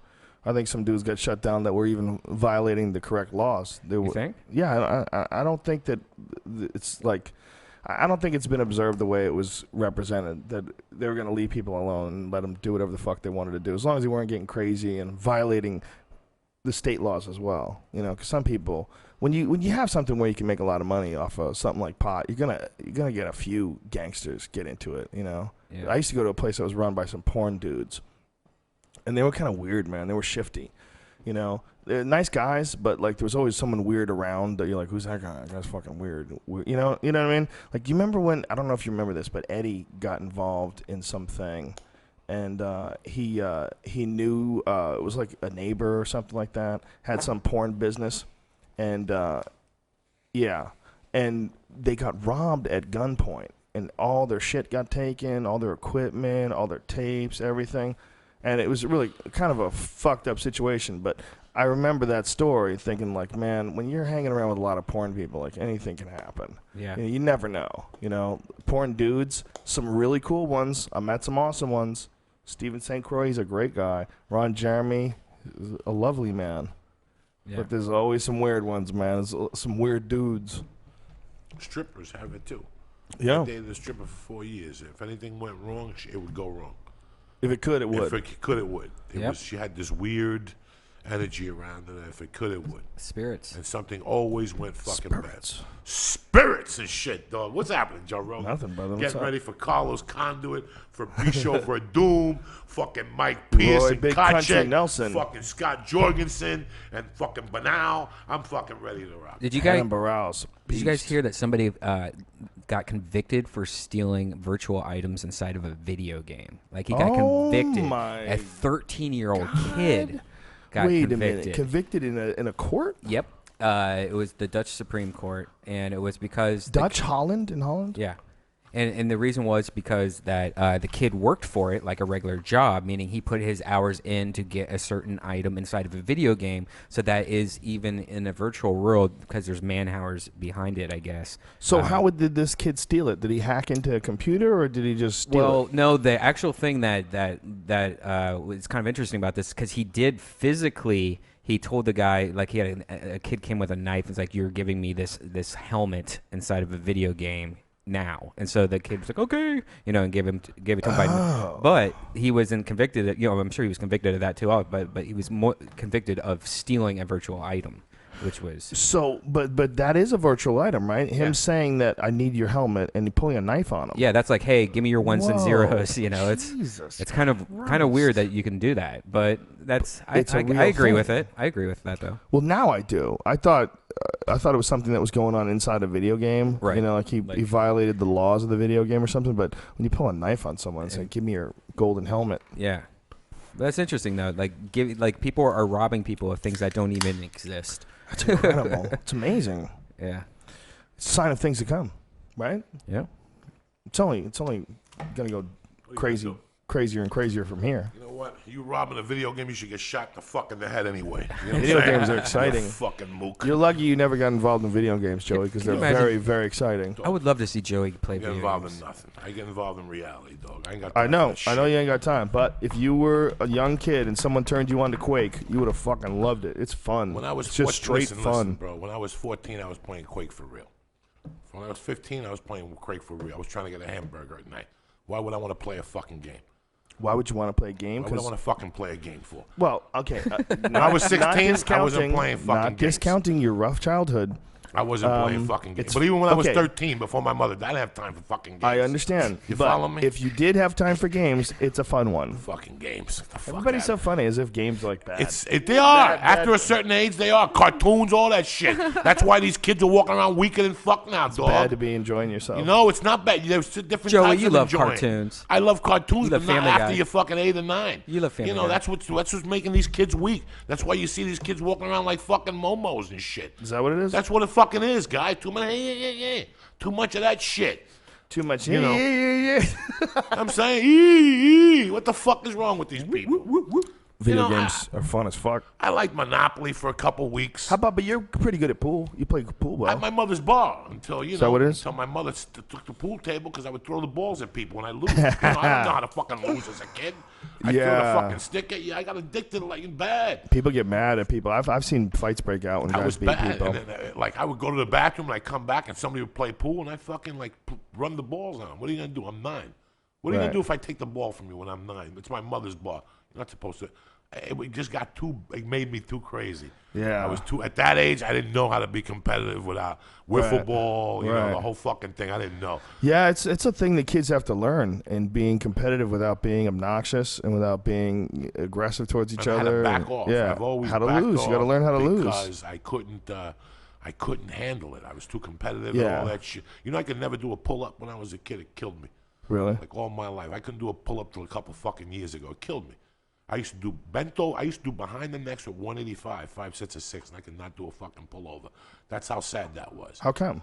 I didn't have hand strength. My fucking hand strength, something as a kid. Really? It used to drive me fucking bananas. All I ever wanted. So you were was good at like pressing things, Pressing, as long as you didn't I have to like hold things with your grip. whole things. Like even that's why I didn't even like I couldn't even hold the gi. Like I can't. Really? Hard Did time. you have like arthritis or something? No, I just never had a. And it's weird because when I shake people's hands, they're like, I'm like, I got the worst grip in the fucking world. Really? You're out of your mind. Yeah, you're not a tight squeezer, but that is an obnoxious thing that some people Oh, do. no, You I don't don't do like that. that. You know, No, some no, people no, grab the no, tips, like the end of your knuckles, and fucking No, smush that's them. disgusting. No, No, I'm very Controlling you. I overthink it though because I've had so many people tell me like I'll just do like a normal one and then they were like, dude, you have a pussy ass like handshake. Who tells you that though? Like guys that like bigger Insecure guys, dudes, yeah, man. bigger guys. So now I'm but like, they're always insecure dudes. but now I feel like I grip harder than I should, and then sometimes me too. I you know, always- like I overdo it a little, and I don't go crazy, but I give a man a stern handshake, a firm handshake, man to man.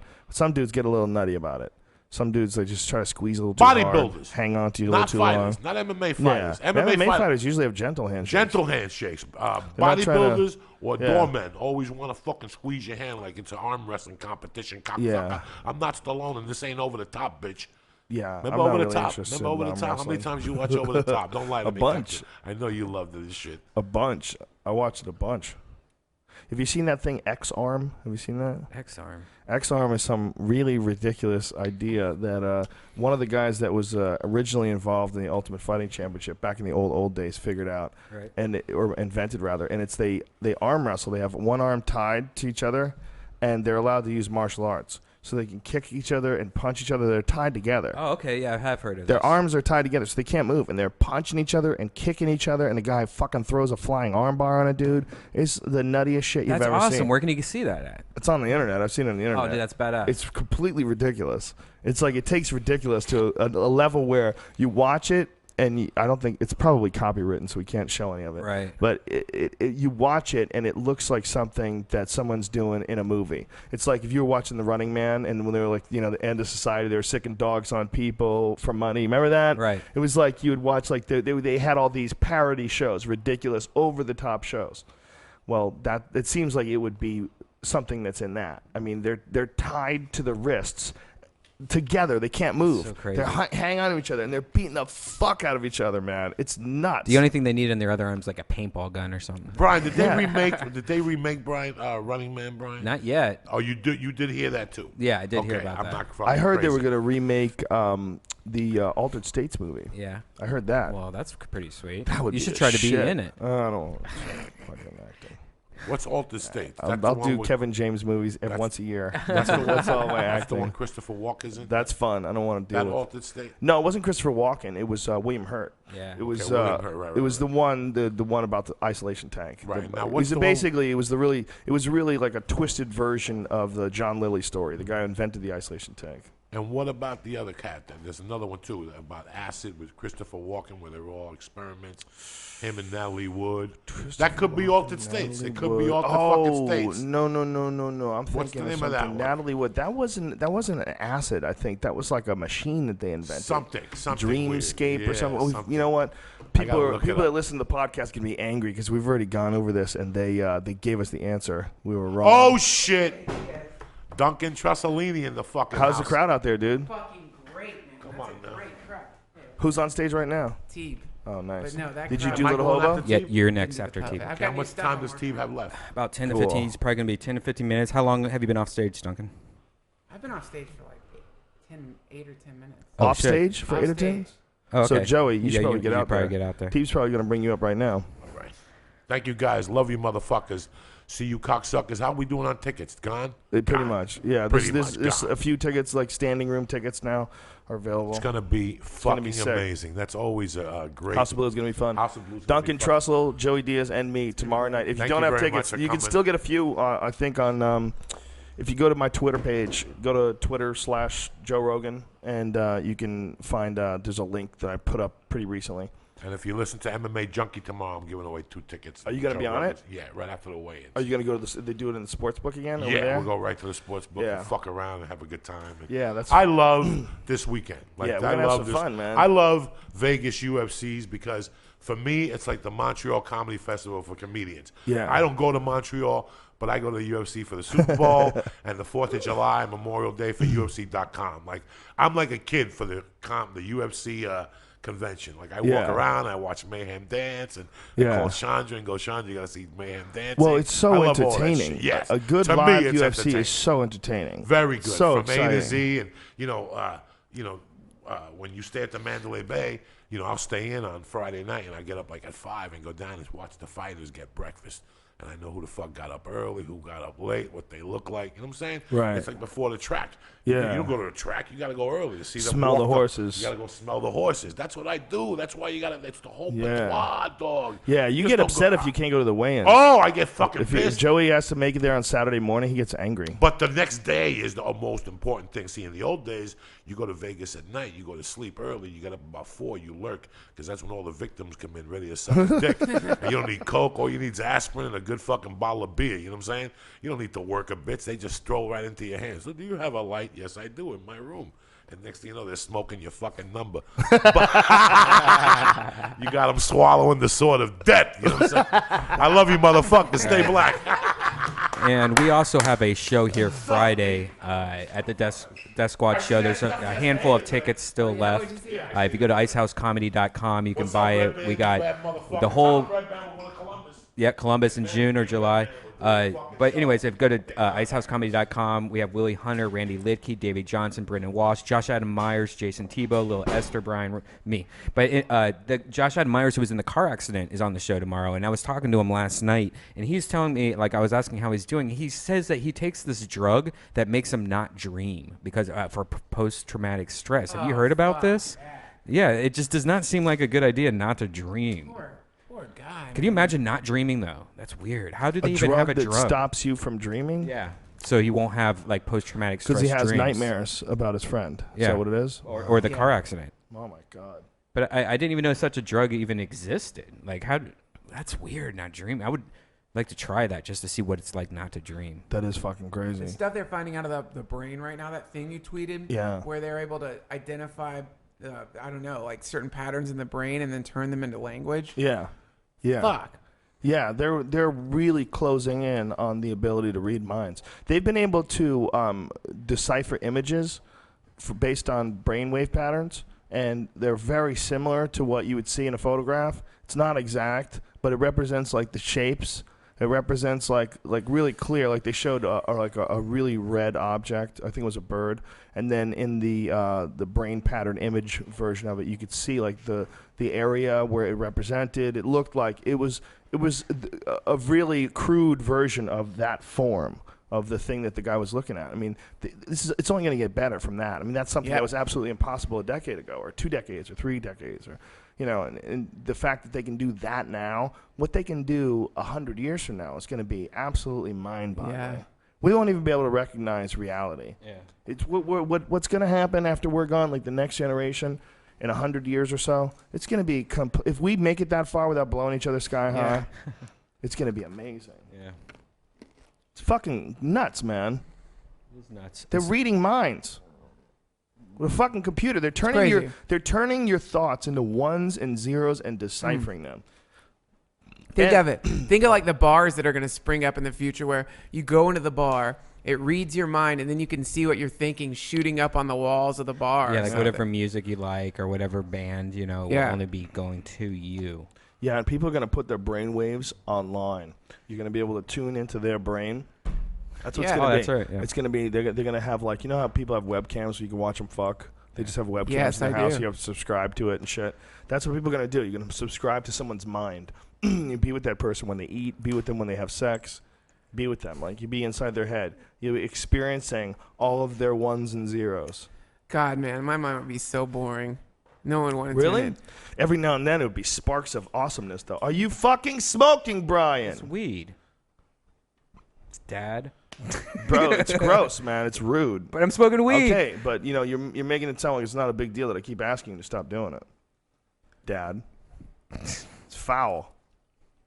Smoking? Smoking. You're asking me if smoking's foul? It's foul. I'm a man. I think it shows my masculinity. You got to do it with the window open. There's no way you could smoke in a 5x5 room like this. No, smoking is one of the last satanic acts that exist on the planet. In a place like this, here's the issue. This is too small. No. But see, if you look if you look at the ceiling, there's a humongous vent that sucks the air out, and then the 2 air conditioning vents are turned on. It doesn't work. It doesn't work. You see it floating through. You see it floating through, and it smells. Because you're on the way. You're in the direction of it going to it. No, because we're in a 5x5 room. You can't smoke and hide. It's like if you shit yourself, we're gonna know it. You shit yourself here, you're right next to me, man. But a cigarette smoke is the same as fucking weed smoke. A bong hit is way more than a fucking cigarette hit. What are you talking about? It doesn't smell nearly as bad. It doesn't. So it's not even remotely the same smell thing. It's you terrible. Don't like smell thing, man. Cigarettes are gross. And weed smoke's not fucking strawberries. Well, dude, weed smoke is way better smelling than cigarette smoke. I don't think so. And it's not bad for you. If you don't think that cigarette smoke and weed smoke have 2 completely different aromas, you're fucking crazy. So 10 years ago it wouldn't have been a problem, but since you have cigarettes, we're living in a state that's illegal to smoke outside, you're like, oh, I can't even be around cigarette smoke. But like 10 years ago, we could be at a fucking an elevator smoking. Brian, we're not in an elevator. We're right next to each other. I know. We're in a bigger room. We're in a bigger room. It ain't that big. It's way bigger than an elevator. This is like 40 elevators. What? Nobody smokes in an elevator. You know what I'm saying, though. If you smoke in here, you're affecting everybody with your need to smoke. What you're doing is you're making everybody breathe in the same shitty smoke. But we smoke weed in this room. And that's weed smoke doesn't bother anybody. And no, you do the cigarette smoke except you. That's all these people here smoke. That's not true. Duncan does not smoke. Duncan does so smoke. Oh. All right, you smoke off and on. I'll smoke once in a while, every like week or 2. But you're not smoking on a regular basis. You're not sitting here smoking while we're doing a podcast. No. I'm not. No. Brian likes to smoke in this room. I just and you like to don't smoke. realize it until but you got to stop doing it while you're in a small room with a bunch of other people. All right, who don't I get it. I smoke. just It's don't. I don't gross. see the difference between cigarette smoking. Well, I'll tell you, You here's should the see a bong smoke. difference. When a cop pulls you over and you've been smoking cigarettes, do they ever go, get out of the car? What's the smell that's on you? What is that smell? I smell smoke. It's the same as marijuana smoke. No. But if you get pulled over, the cop smells a bunch of weed smoke, then they're going to go, all right, you're high, stupid. There's a giant difference in the way it smells. One of them is an offensive, gross chemical smell that causes cancer. And the other one gives you enlightenment and All right, makes there's food no taste reports better. that secondhand smoke causes cancer. That's not true at all. People, waitresses, there's a higher incidence in people who worked in bars. If they work every single day inside of a small place, I could see maybe there was a slight Dr. possibility. Brian, Wouldn't you say? analyzing the evidence. But if you're in a room- carefully with a fine-tooth comb. Come on, man. Of course, you're just Joe, trying to support 10 your years ago, argument. we were smoking in restaurants. Everywhere we went, there was No, people it's not smoking. We would all have Don't fucking say- crazy. Don't say we, because it wasn't me. I never smoked. No, I'm saying, but in the You're 10 saying years you ago, smokers? no, I'm saying 10 years ago, it was illegal to smoke in restaurants. 10 years ago, it was illegal to smoke everywhere we were at. Nowadays, everyone's like so freaking out about cigarette smoke, but yet 10 years ago, we were smoking on or 20 years ago, we were smoking on airplanes. Brian, that's a good thing. You know? That's progress. I get it, it's progress, but I'm saying that there's no difference between unless the smell. There's no difference between cigarette smoke and pot smoke. There's absolutely a difference. One of them smells like shit, and it's bad for you. Exactly. That's what I just said. What Except the fuck? smell. Except for the fact that it's bad for you. It's not bad for you. Cigarette if smokes you- are bad for it. Absolutely is, dude. If you're in a room filled with cigarette smoke and you're breathing that air, you're taking in nicotine for sure. You're taking in whatever the chemicals are that are in the air for sure. You're not going to get. What do you have, a filter in front of your fucking mouth? How are No, you we getting have a clean big air? vent that's sucking it out, and we have another air purifier over Brian, there. There's nothing sucking anything out. Dude, This system sucks. This fucking building's 100,000 years old. There's no power, suction, see how clarity big that of van is? purifiers everywhere. Don't worry. This you could give this air to a baby, and it would be fine. I'm Why not it would saying I'm ready to function smoke it. perfectly. We're at a comedy club. You could go through a We're test. at a comedy club, Why Joe. I could smoke crack in your face. That's how good the smell is in this room. It's the ventilation Joe, is every so single such person here that you except would you positively smokes. test negative. No, not every single Joey person Diaz smokes. smokes. Jayson doesn't Thibault smoke smokes. in here. Duncan smokes. And if you weren't here, they would all be smoking in That's here. bullshit, Brian. I'll- That's bullshit. I've never seen I anybody do- smoke I do in a this million little tiny podcasts. room except for you. Dude, how many butts are in that ashtray right now? One. Over there. Over It's a there. weed one. No, over there, Duncan. How many butts are in there? I'm not discounting the fact that you probably smoke in here. I'm just saying No, it's fucking I didn't gross. smoke And if those. you're saying you should be able to smoke when I'm in the room because all these other people smoke, well, you know what I say? I don't want to be in the room with those people while they're smoking. All right. So you don't like It's that cigarettes? simple. The smell of cigarette smoke. It's fucking gross. It's not that I don't like it. You impose something it causes cancer. So you go to It's a pool poison. halls. Most pool halls you can You don't know smoke what at. So you you're don't go in a talking pool about. hall. You don't know what you're talking about. It's illegal to smoke in a pool hall. Not every single pool hall. There's a Most- reason why most of them are closed down all across the country. It's a big debate because there's been smoking laws throughout the country. I know there has been, but most of I would probably say the majority of No, the country you're still wrong. you can smoke inside. You're wrong. Most you can't now. You would say the majority is no, Yes, you can't absolutely. smoke in bars. Most of them you can't smoke. All right. Yeah, it's not like just a few years ago it's changed. It's crushed the pool industry. Like there was a big Joe, article you let Dave about it Attell recently. smoke in your house on a podcast. Yeah, I would. You know and why? that 'Cause he's room's Dave Attell. half the size of this room. Yeah, and I had to crank up an air filter, and it was And there's gross. the same air filters right there sucking, and there's an air filter right there. I don't care. right. What are you supposed to? Because I let one guy that I really like, who's an addict, No, I'm saying that if there's five smoke in five front of me, I should comic- let you do it. No, I'm just saying if there's 5 out of 6 comics that want to smoke cigarettes in a room, you shouldn't Brian, be. it's just you. You're the only one smoking. right. It's just you. There's no 5 out of 6 people smoking here. 90. It's you, and Every I've time I told do a you I don't podcast like here, it. people are smoking here. Brian, they don't do it when I'm here, and they shouldn't. know. It's gross. Because of You this. shouldn't do it in a 5x5 room. It's not 5 by 5. What are What you is talking it? about? 10 by 10? Is it even 10 by 10? It's bigger than 10 by 10. Okay, This used to be a barely. church. It's a tiny. This is not a church. This dude. used to be a church before well, I this moved is a in. whack ass church where someone was just trying to fuck people. Yeah, right? it probably one's- was. I'm not this saying is that. one of those startup organizations. Whatever it is, man, it's a tiny room. It's way too small for you to be blowing your cigarette smoke on people here. This used to be a church? Yeah. But the people before we moved in, it used to be a church here. So this wall probably wasn't there and it went all the way through. No, it just used to. That used to be where like the sermon thing was at the top, the front of it. Here, let's try to show it to you.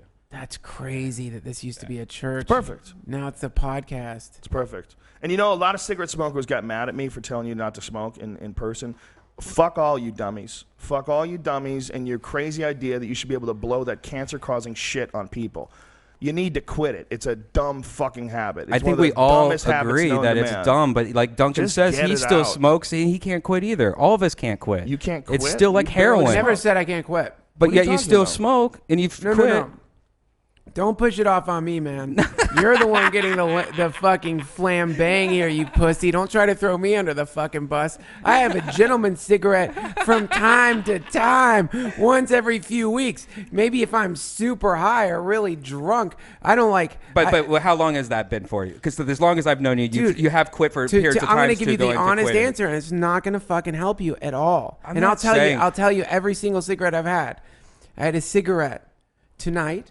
I had a cigarette last night, and before that, it was like 3 months that I'd had a cigarette. Have you ever been addicted to cigarettes? Yes, I know the addiction. So why do you skirt with it? Why do you dance with it? It's stupid. I don't know. It's just dumb. That seems like you're addicted still. It seems like, yeah, you seem like a dude who stopped strangling hookers for like 10 years, but every now and then you just creep up on a chick and smack them. Look, man. I can't defend it. It's stupid. Like when I do it, I know it's stupid. I'm not pretending it's not stupid. So you are addicted. So he's right. I wouldn't call it addicted. Addicted But is you still do it. Yeah. Well, there's a I difference. think if you say you did one today, you did one yesterday, I think you you have do you to think give that- into at least admitting a mild case of addiction. sure. Well, even let's say I'm addicted to it. Right. Still, it's not. I mean, and it's bad, but it's still not as bad as like people who smoke a pack a day, which is when I would actually consider that I was addicted. Right. That's fucked up. When you're smoking, when you're buying packs and you like. You like look at that last cigarette and you know you got to go to the store to get another pack and you're kind of like How long bummed did out. you have it like that? How long were you that hooked? on and off for a few years. I don't know the exact amount of time. It's the grossest thing ever about politicians in this country is not one of them ever gets president and says we have to do something about something that's killing 400,000 Americans. They'll get onto stage and they'll talk about drugs and the problems with drugs, but they won't talk about people that are dying from some crazy fucking loophole where just because some poisonous shit got in under the wire and became a part of our culture, we should like continue to let it be out there and not try really fucking hard to get people off of it and get all those chemicals out of it that are making people even more Packs are addicted to expensive. it. How much is a pack of cigarettes now? It doesn't seem to be bothering anybody. I mean, $4. it bothers them, but it doesn't stop Are them you from kidding? smoking. $4. $4. I just saw it. It depends where you go, obviously. Like you can go to places that are like, what? $8? All right. I'm pretty sure Joey's about to get off stage, so I'm gonna get going. I'm sorry I yelled at you, Brian. I just No, get it's upset. all right. I get it. I understand. Because I know It's just- when I if we- quit if we- cigarettes, we're- I hate cigarettes. Yeah. I get it. Yeah, I know But- you do. Well, part of it what bugs me, man, is that look, Patrice O'Neal just died. There's another comic just died of pancreatic cancer, a dude that I didn't know. I know that if you keep doing that, you're probably gonna get sick. Yeah, So it I'm takes 10 watching years you do off your life. something that's stupid and that doesn't have any benefit. And it's not my business. But if you care about somebody and something sucks like that, you feel like you should at least discourage it. I don't know. It's idealistic at best. You should be able to do whatever the fuck you want. But I would want you to tell me to stop. Yeah. If you knew I was smoking. I get 100% because when I quit cigarettes, I hate the smell of it so bad. I get angry. I'm the exact same way. But unfortunately, they're designed for us not to quit them. You got to quit that shit, dude. And You it's gotta not me, though. do some All ayahuasca. of us. I know. You got to get on Ibogaine. All right, I'm going to do a show. All right, man. Break a Good seeing you, leg. brother. Hey, do you have any stuff here? Because I'm leaving. I have a show tonight. Okay. What show do you have, Redban? In bar tonight. 2 shows. See you later, Joe. Yeah. I totally get what he's saying though. Like I know every time I have a cigarette or when I quit cigarettes, like I'll go like walk by a cigarette. Like I'll walk by somebody that's smoking and be like, ugh, I used to smell like that. Yeah, it's a real fucking plague. A real evil addiction. Really dumb. Do you want a cigarette? No. You can have one now. The Camel Lights. I never liked Camel Lights when I was smoking. Really? I was a Marlboro Light man. Really? That shit's too weak for me or something. And then I went from Marlboro Lights to Parliaments. Ugh. Why did we Just ever so do that? disgusting. The whole thing's so stupid. It It really is so is. stupid. There's so many other addictions that are more useful, like that produce better art. Like heroin. That's one where I was contemplating. Like so many of my favorite musicians were blasted on heroin and really gets you suspicious about whether or not there was something there. Something totally there. Yeah, there must be. Every time I fucking do Molly, I have wonderful awesome conversation with whoever I'm with. We have awesome sex. Everything feels great and wonderful. And I'm like, that whole experience did not exist. We would have just fucking watched MacGyver or something and like she would be on her phone looking at something, and I would be fucking doodling on my laptop. You know, like, but that experience did not exist because I just took a little pill. Yeah. There has to be something there. Oh, Teeb's still here. Cool. What's up, dude? Hey, I wish you were here earlier to defend my smoking ways. Teeb got yelled at too. Oh, you guys are nuts. Smoking in front of Rogan's like being in front of a tiger and pulling out a steak. Well, I was way over there. I thought I was safe. I think this is down. There you go, buddy. I thought I was safe. I was over there. No. Yeah. What happened? Well, probably the same thing that happened to you. I actually smoked like half a cigarette. I had like half a cigarette, so I like smoked the rest of it. And then when I was done with it, then he saw me. He just saw me smoking over there. I saw him look at me, and he's like, "What are you doing? What are you doing?" Oh, fuck, Joe's smoking a cigarette now. Diaz, dude, Diaz. I didn't even have to say his name.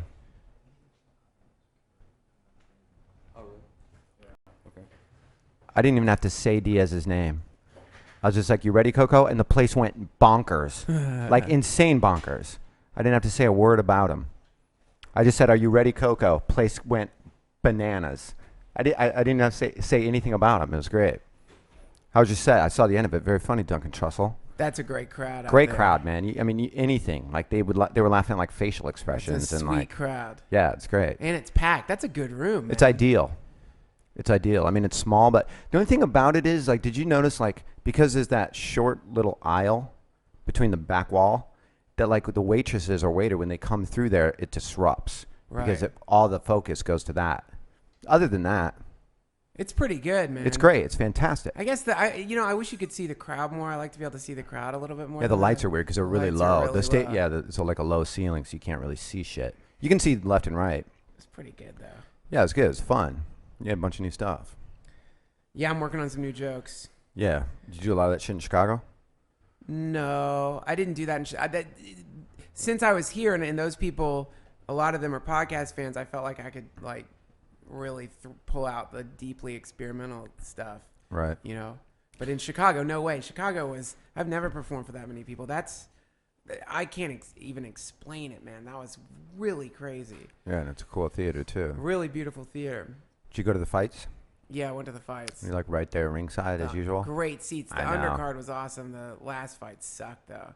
Yeah, that's Joe and I were talking about it a little bit when you went on stage about like how with Fox, they put that shit on Fox, and it's like they can't get a break. Because the first time they were on Fox, it was like a 70-second knockout. And then this time on Fox, everything went the distance, and it was kind of like underwhelming a little bit. You know what I mean? It was they were all strategic fights. Yep. So they're just like, they can't get a break. Yeah, it sucks. Yeah, and it's always you can't really get mad. I mean, those fighters know what they're doing. I mean, it looks as though they're avoiding fighting, but they're not. That's, I guess, the essence of what it is. Yeah. I don't know. How long would you last in there? What do you weigh? How long would I last in the fucking UFC? What do you weigh? 160. 160? What do you weigh in heels? 162. Okay, thank you. You're 162 in heels? Yeah.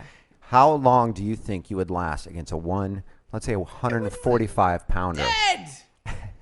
Dead? Any UFC fighter, no Could you lasting. last There's no one round? Running. One round. Running. I could last running. Running, crying, and holding, hair pulling, just like anything you can do to survive. Would you last a 5-minute round? No. Nothing. No, I don't think. I mean, it's like having would you last a 5-minute round with a Absolutely. How? I would last I would probably go the distance. And I'm not going to say I'd win by submission. I'm not a knockout artist. Yeah. Okay? Submission, maybe. But I have this thing I do where I fake my own death. Sure, they're going to get a couple kicks in just to be sure, but I'm pretty convincing. You're like, wow, he's dead. You go home, right. You feel bad, you killed me. Who's there at the front door? Me. And I'm pissed, and I got a weapon, and I want my belt back. I want my belt back, Duncan Trussell. You got any sets tonight? Are you done? What are you doing? I'm done. We're going to Vegas tomorrow, so I just have to go back. Oh, that's right. You're going to Vegas. You and Diaz, same guys. You and Diaz. Same guys. Fun. A lot of fun. Yeah, I can't wait. That's going to be really fun. Where are you guys performing? We're House of Blues. Oh, Jesus Christ. That's going to be I know, fucking I love the House of fantastic. Blues. We performed in New Orleans. It's a perfect room. Yeah. Yeah, it's cool. What do you have shows tonight? What are you going to do?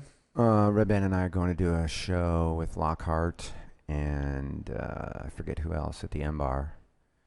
And then tomorrow I'm doing the main room, and then I'm doing this again. This happens. How often does this happen? 4 times a day. They have 4 shows a day at the Ice House, and there's 12 hours worth of podcasting involved. No, usually it's just every Friday, but because Joe's going out of town, I think he wanted to get a little tune-up set in with his boys. Let me come in and get yelled at for smoking. So I saw you fucking smoking. Are you crazy? It's like it's not the first time that it's happened. It's him. not the first time that it happened. I know it. I wasn't thinking that infuriated him. It's like just seeing a hornet's nest and going and kicking it. So what's bad. the point? I felt bad. You know what the point is? I didn't even think about it. I was over there. Redban cigarettes were right there. There was an ashtray right there, and it just went to autopilot. And I was just sitting there pushing the buttons, switching. Which, by the way, now I feel weird because I wish there was a way we could fix this camera. Redban left, and Rogan's about to go on stage, so it's just Duncan and I, and no one's behind the Millennium Falcon here.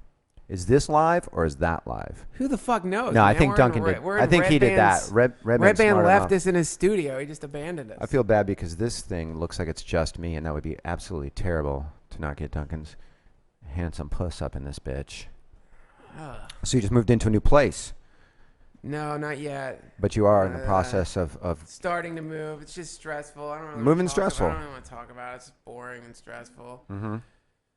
Holy fucking shit, man! You know what I do want to talk about? What? I want to fucking talk about this goddamn Skyrim. Have you played that in the Xbox? No. Skyrim, that game everyone's hooked on. Explain it to me. It's incredible. I rented it. Well, you know what? I rented it. See, I'm Joe's into sports. Yeah. You're into I don't know, gay porn, and amongst other things. Yes. I love video games. Yeah. And I'm a World of Warcraft man. Absolutely. I've seen you. I've known you back in the Warcraft, like when it was just like on the internet version. Yeah. And you had to have some sort of account.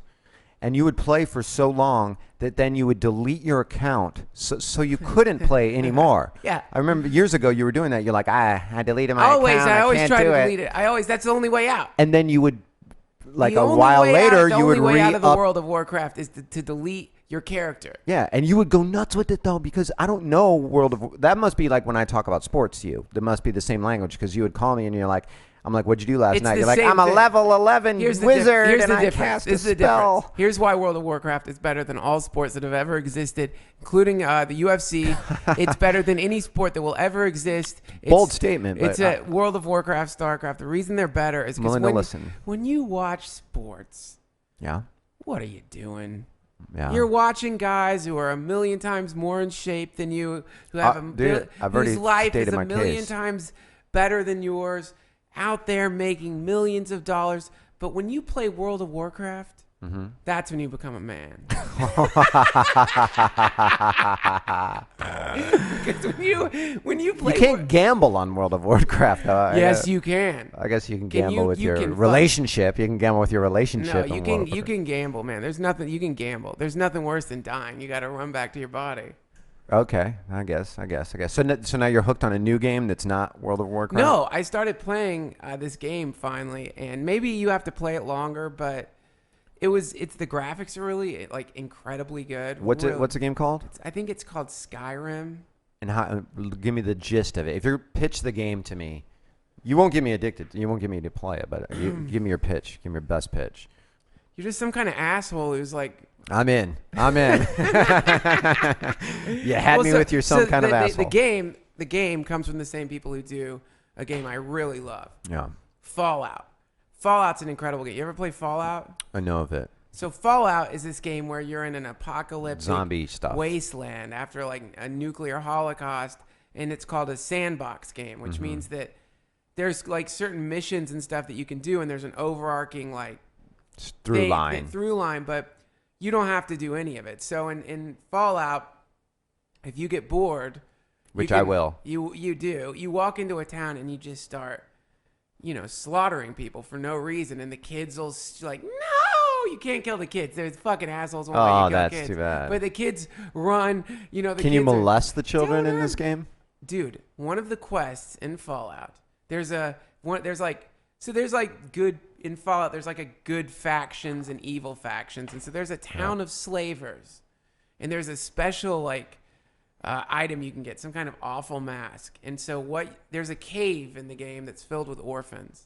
And so one of the quests is The old orphan cave. yeah, you fucking go Shrek. to the orphan cave and you have to lure out this little girl and bring her back to the slaver camp so that they can sell her into sex slavery. And if you do that, you get this fucking mask. Really? So it's terrible. It's just a fucking brutal game, man. It's terrible. Like, Well, how do you because I've always often wondered, Yeah. how do you lure a girl out of the orphan cave? that sounds crazy. What is that? What is that noise? I think the chimpanzee's here. I guess now I don't know who or what, but the security guy said that there was some like crazy dude out there that they had to like get rid of him. Yeah, I'm sure. Like there was some like drunk asshole. I guess Happens some all the drunk fucking asshole time. or People something go like that. insane at night. Yeah. People have meltdowns at night. But then I hear that right when I'm walking in, and then I hear some guy like a monkey out there chirping like a monkey. So anyways, That's just reality, man. How We're do you- surrounded by people going insane at every second. how does one lure an orphan, a girl orphan, out of the orphan cave in order to sell her into this world of zombie sex You slavery? can never pull it off. I tried. I just gave up because I got The bored. look of defeat on your face. I tried every trick in the book. I tell you what, that goddamn orphan girl just wouldn't want to come out of the orphan cave. Well, look, I'll tell you this. It's a little weird how You can say that again. it's a little weird how you can begin to feel guilty about killing people in a video game. Like you can, if in this game, if you like, you know, because there'll be a kid with their mom, and you can just walk up and blast the mom, and then the kid's kind of like cowering and wailing, and you for a second you're like, God, I feel bad that I did this, but it's, I mean, it's not, it's a Doesn't fictional it thing. skew reality for you though? And especially like for kids, I hate to be that guy that's like bringing that up, but like when people, aren't you like, God, man, people are gonna, you know, like, does it? Don't you think it? Like if you're driving down the road when you were playing Grand Theft Auto, Yeah. don't you just want to run over some goddamn prostitutes, Duncan Trussell? I never see prostitutes. Really? I don't live. I guess Come to my neighborhood. Yeah, you don't live in the hooker neighborhood. it's a very strange thing to drive by a prostitute. That's such a classic tradition. It's really weird to see someone living that life. It's a rite of passage, driving by prostitutes. Driving by prostitutes. I'll tell you what's strange, driving by prostitutes and not getting yourself one. You know what I mean? At least A street whore. at least a hand job with their mouth. That the fact that like prostitutes are making money only shows how lonely people can get, because you got to get so lonely and horny to finally decide to go get a street whore. Yeah, it's like you've given up. You've either given up, You're just horny. you're down on your luck, or you're lazy as fuck. Yeah. You know? Or all of Or generally- you stumbled into some money. See, like I can argue, like the high class, high end. Like, Yeah. have you ever had sex with a prostitute? never had sex with a prostitute. Have you ever had sex? Never had sex. Well, see, yeah, then this is going to kill my whole point. But No, I've never had sex with a prostitute. me either, never. And you know, we know a ton of people that have all these crazy hooker stories and Ari's storyteller shows and all those kind of things. You hear about, you know, comics talk about funny hooker stories and all that. I've never had sex with a prostitute, but I can see a case for like the super high end, like not the street crazy crack prostitute, but like the high end, like $500-600, I don't know what they cost or whatever, but the high end ones, like the celebrities use. Yeah. Like if you're a celebrity, it's got like a big time celebrity, like let's say Redban. You know, it Yeah. no, but seriously, it's got to be hard to like just regularly date people. Like if you just want to go out and get laid, let's say, Yeah. it's almost dangerous because you got stalkers, you got people that want to fuck you just because you're a celebrity, you got, Yeah. and you know, people that fucking are gonna put it on the internet and all that kind of shit. Like you have sex with a fucking celebrity, you know. So I can argue a case for that, like that angle of prostitution. Like if you're a big time celebrity, you just want to get laid, you're in a strange town. But yeah, the crack hooker, Redban, Yeah. what's going on?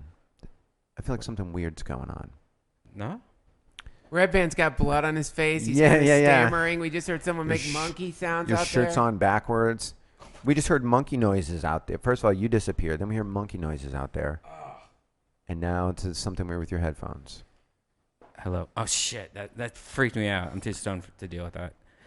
I love these Skull Candy. Skull Candy gave us these headphones. They gave us 2 headphones. Actually, they've given us a few headphones, and they're a good company. Check them out.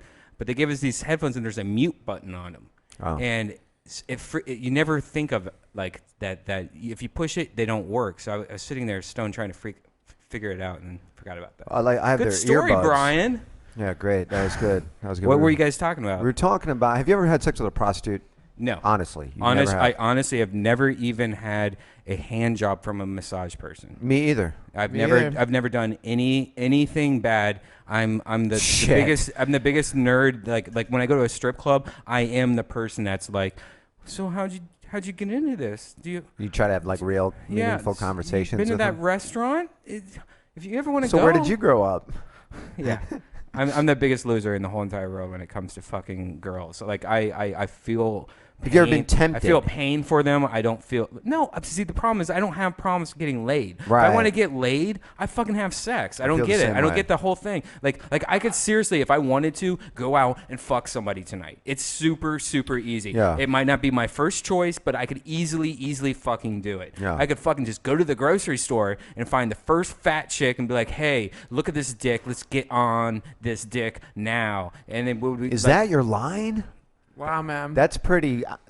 I knew you were romantic. But I didn't know See, you were I did that too. The guy is so romantic.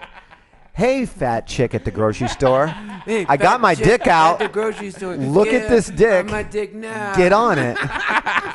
hey, fat You're girl at the gonna end up grocery in a store. Fucking prison, man. This guy right over here is Cyrano de Bergerac over there. Cyrano de Rapiac. Yeah, de Creepriac. You know what? All this talk of cigarettes though, like makes me want to like smoke more than I normally would. Why? Out of defiance? No, because I feel like I was held down. I'll tell you this. I felt like I was like underneath the water, you know. I didn't know I was on stage when you got smacked down for yours, but I genuinely felt bad, and I never went through my head was like, hey, Joe doesn't like cigarettes. I'm gonna smoke a cigarette anyway. Fuck that. Because if I'm around people that don't like smoking or aren't cool with it or whatever, I'm pretty good about that. But your cigarettes were right there. The ashtray was right there. 45 lighters were right there. Right. When I was doing that, and I was like, oh, I'll smoke a cigarette right now. It didn't even dawn on me. And I actually got through the whole cigarette before he saw me. And he let me have it. Yeah. Which I understand, man. I don't mean to be disrespectful or rude. I felt bad. I think you guys are fucking dopes for smoking in front of him. Why did you do that, man? It's like I tell you why. it's like throwing salt in you the know pit what? bull's eyes. Duncan, you know why? I had a Tell confidence, which is like something that a lot of people don't have. Where David Tell lit up. Hey, Joey Diaz, you got to get on this, Coco please. Diaz, Help you me, son of a bitch. help me, Joey. What's up, gentlemen? All right, so I just got my ass reamed by Rogan for smoking. I think you saw that. Yes, sir. What did I do now? No, but I feel bad because I get what he's saying 100%, but I also feel like I just got my ass kicked from verbally for smoking a cigarette, and that sucks. Well, give me a cigarette. Let's smoke. All right. Who you kidding? I know, but Listen, brother. If you And take care of yourself all around, listen. In China, they smoke 3 times the amount that we smoke, and the cancer rate is less. We abuse our bodies at every fucking angle here. Cancer is very hereditary. It's very hereditary. And I'm not saying you can't get it if you don't fucking live in Jersey. You'll fucking get it, especially where I grew up, close to those fucking swamps. And it's an odds game. You know what I'm saying? It's like anything else. You go out one night to Santa Monica, you're drunk. You want to get your dick sucked, you pick up a transsexual or transvestite, he sucks your dick and he got the HIV. We were just talking about that. It's your only dick sucking and you got the HIV. So it's a fucking, You can't get HIV from dick sucking. Whatever the fuck, it doesn't matter. You know, let me get a light. From the mouth of babes. Thibault, I got you, lighter but yeah, for of course I Uncle do. Joey? Of course I do. Great to see you, Thibault. Good to see you, buddy. Great set. see You know, you, man. I was going to introduce you, and you were outside of the room. And all I said was, Coco, are you ready? And the place went fucking bonkers. I couldn't even You're my introduce brother. you. Who gives a It was fuck? great. No, it was great. It was great to see him. And I'm like, I God, just they get here and you leave fucking cocksucking like love I you. farted. Duncan got nervous. Yeah, Duncan's like, everybody's smoking a cigarette. I don't want to get in trouble.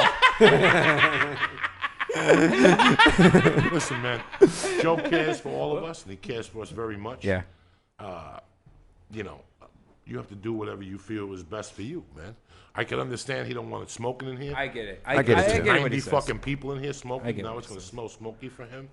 But you got to smoke a cigarette from time to time to make sure the lungs are working. I just like smoking cigarettes. Did he and just go on? I've given up that I am a horrible person. That's why I don't have kids. That's why I'm 37. I'm not Where's married. the girl? Where's my girl from Veronica She's Rich? cleaning my fucking house nude. If you go to her Twitter right Still now, there's photos 2 of her hours she's been cleaning. She's still cleaning it. She's trying to earn I'm sorry, I kicked a hole in your wall points. No, she didn't kick a hole in my wall. I fell out of the bath. I fell down a pair of stairs. Oh, really? Because I don't see. I've been to your place 1,000 times. I never even noticed any Was it stairs. that dirty, cocklicker? Huh? Was it that dirty? What? Your apartment? Yeah, Fuck my apartment's so disgusting. She's not cleaning it. She's cleaning it just to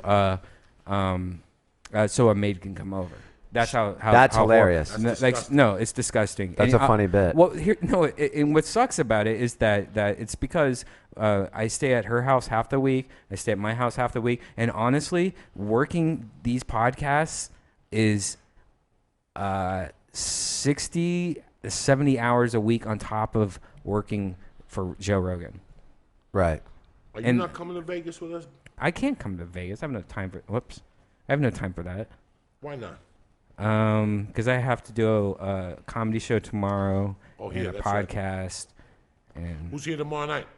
we have a Wendell great Welsh. show. Got a great lineup. Yeah. Jason Thibault's here. Jason I'll Thibault, be we here, I'll got be Josh here. Adam Myers, we got Brendan Walsh, Davey Johnson, Little Esther, Randy Litkey. It's gonna be fucking awesome. And what are you're gonna be in I'm Vegas? going to be in Vegas.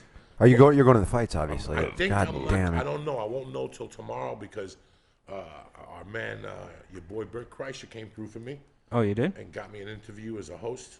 Somebody did for a food show called American Eats. So I got to put the video together on fucking Saturday. So I don't know for sure if I'm going to stay or. Or come if back you're going to with- come back Saturday day. But if I stay, if I come back, we'll do a fucking something. We'll do something. Yeah, Come get up together here, for the fights for sure. Something. We'll figure something out. So we just are talking lately that we're gonna go to Columbus, Ohio. Yes. Me and you. Yes. And we're gonna do a tour. And we haven't figured out if we're going to do Columbus, Ohio, and something else. We were thinking like maybe Pittsburgh Pittsburgh, or something close or by. maybe Dayton, Awesome. or maybe we could just do a college. I wish if there's any colleges like Ohio State University or any of those fucking cool Ohio colleges. State. I would be honored to go to. Wouldn't that be Ohio amazing State. to do one at the Newport or something like that? Or that'd be awesome. There's all kinds of shit. Like fucking Oxford's right there in Miami of Ohio. You got Yeah. Kent State. You got OU, the Ohio biggest party University. for Halloween ever. Is that right? Yeah, we used to go to OU every year. We go to OU just to. How fucking close go is the that to Halloween- Columbus? Like 45 minutes. Oh shit! There's a And- lot of for a small state. Tons of fucking No. Colleges in Ohio. It's There's just a it's lot a of breeding colleges. ground. That's why if you go to California, 1 out of 5 people are from Ohio. It's because it's a breeding ground for fucking colleges. Lot of and then hot they all chicks. move out to Los Angeles. Ohio's got a lot of hot chicks. Yes, they do. Yeah. You know, when I worked for a sports betting service, my biggest population of gambling was in Ohio. My biggest money players were in Ohio and in Where were you? basically- Where were you then? I was in Colorado. Oh, I was okay. in Boulder, and they were in Cleveland. They were in Youngstown. It was fucking amazing. It's because there's nothing to do. It's Nothing to cold. do. You just watch sports and Alabama gamble. has a lot of people that fucking gamble. I mean, but I've always liked Ohio. I've always loved the shit Me out of too. it. From Cincinnati to Columbus to everything. I just Michigan. like it. I love fucking Michigan. I've been to Michigan from the Upper Peninsula of Ishpeming all the way down to Niles in Mishawaka. I love this fucking country. When I used to go on the road and do the Yoda runs, Yeah. I used to just take my time and I drive and look at all the backlands. I love all that crazy shit. You know who's got the best radio in the country? Detroit. Oh yeah. The best fucking rock stations, Michigan. You can't even get out of your How car. beautiful is the Upper Peninsula? Fucking gorgeous. My grandma used to have a cottage up there. Fucking gorgeous. Right on a lake, and it's like the wilderness. Like the deer outnumber people Oh, by like fucking 10 beautiful. to 1. It's colder than shit. Fucking it's a real. rough fucking January Beautiful in the and summer. February, but beautiful in the summer. I used to do the Festival of Cherries. I did the Gay Pride in fucking Lansing, Michigan, and then and in Grand Rapids. Man, I used to go all through Michigan, Wisconsin. I've been from Madison to fuck. I love it. I love all that I've been stuff, man. everywhere, man. I've always Joey has thought, been I've always man. thought of doing another triple run at this age, just to really get a look at Montana, like Kalispell and all that, to just see it. I mean, the last triple run I did was 10 years ago. You know, we talked about It's triple shit runs money. before with shit money, Shit but money. you really learn to be a comic in those rooms. Absolutely. You really, you know, you have to drive 8 hours in between fucking shows. So that means you got to get up at 6 to make radio at 3 in fucking some foreign town. That you're really a rock star. You're there Wednesday night. Like everybody comes to their shows on Wednesday. But I learned a lot about the country from watching those. So I really like it. I like that small town mentality. I like it. So I can't get mad at that shit. Have you watched Moneyball? Moneyball? No, because it involves something I hate, sports. No, but watch something it. that Watch it. You'll like it. Your boy is good in it. Brad Pitt. You know, your other boy. He's fucking good in it. Who's my boy? What's his name? The guy that's up for the... Not Seth Rogen, but No, the other guy. The other guy. He's fucking good, man. Seth Rogen's stunt double. What's the Seth other Rogen's- fucking Yeah, the young guy. the You guy like. that just lost all the weight. Yeah, What's he's his fucking name? good. He's really good. You love it. Jeremy Fart. Yeah, Jeremy Farmy McJermy Fart. Yeah, that's him. No. What's his name? IMDb Redban over there. It was funny because I thought of you. He reminded me a lot of you. He was a smart kid. And Brad Pitt's this fucking general manager of a team. And it's all basically about the fucking Cincinnati Reds. Really? That's all it's about. Really? About players getting on base. Oh, so it's Percentage. based in Ohio. Yeah, no, it's not based in Ohio. Oakland. But they talk about Oakland, but it's really, if you look at the Cincinnati Reds in 73, they had no power hitters. They were about getting on base. They drive you crazy. Everybody forgot about these motherfuckers. But it's interesting. I watched on the plane, too, the other day. I fell asleep towards the end because I can't sleep in my hotel room. You know how fucking cold? Ask Joe Rogan. I had my windows open in the hotel, and Joe said he would stand outside my door. And you would hear In Chicago. And you would hear the wind blowing through my room. Where'd you guys stay when you were there? At the fucking peninsula downtown. Oh, Tremendous, yeah. Right in the tremendous. loop there? Fucking tremendous. Great town, man. It's a great town. Let me tell you something. I had a real fucking hot Italian beef combo with sweet Great and food, spicy great peppers. people, great bars. I mean, it was fucking amazing. Yep. It Great was sports fucking town. amazing. And you know, you can't smoke dope on the streets there. It's not like liberal here, but I kept smoking dope on the streets. And people would look at me and just wink. Like, that's all right, dog. You're a good man. You're fucking spreading the fucking smoke of life. What's up, DT? In the motherfucking house. Look at him.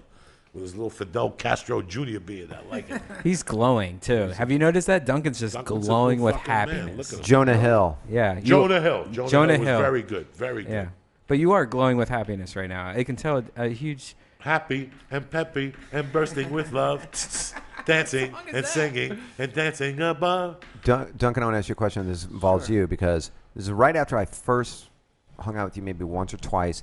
Do you remember when, this is years ago, we went to that Girls Gone Wild party? Yes, I do. Because he was hosting it. He was the host. He's like, come to this Girls Gone Wild party. Duncan, at there's this barbecue party. There's going to be barbecue free booze. Come up there. It's a porn party. Yeah, it's a porn party. It's barbecue and free You guys booze. go to that? Yeah, we man. fucking hung out with you. I And saw you MC Oh. a lesbian eating another lesbian's pussy. Eat a monkey. Crazy was that? You're just screaming into a microphone, eat her monkey. Do you remember the chick that kept looking at me and I kept saying, "What is it, you dirty bitch?" And at the end of the night, she just freaked on me. But at the end of the night, I took her in Yeah. the room and she was going to lick my nuts from all that drama. Yeah. That's when I learned that if you abuse a woman at those parties, they'll suck your dick.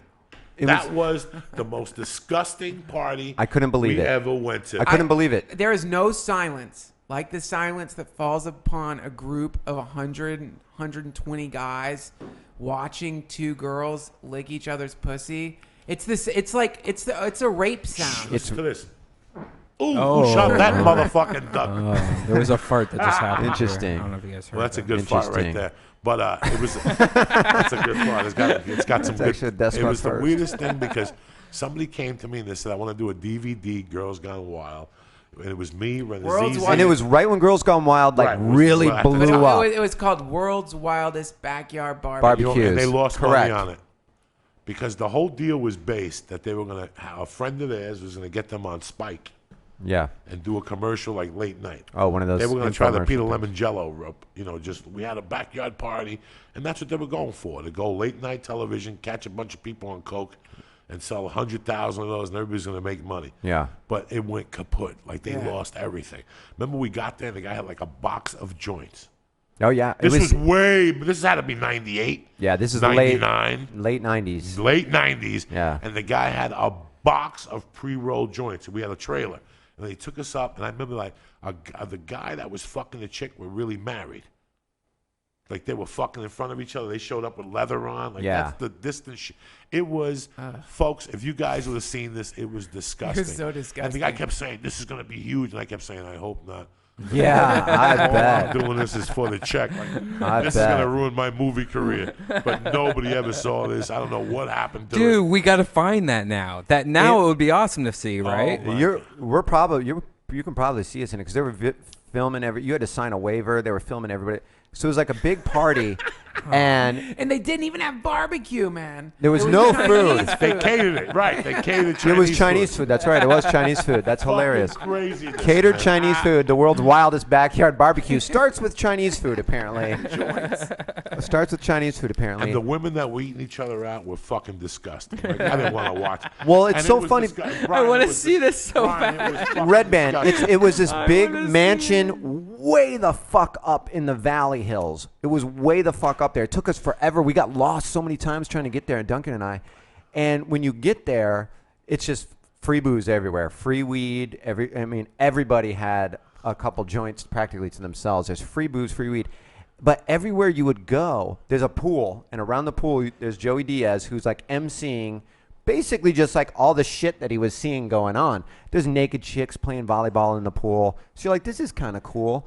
But then it just got creepy. It soured. Really It soured. sour. Like that chick's monkey, sour. It just went fucking. right.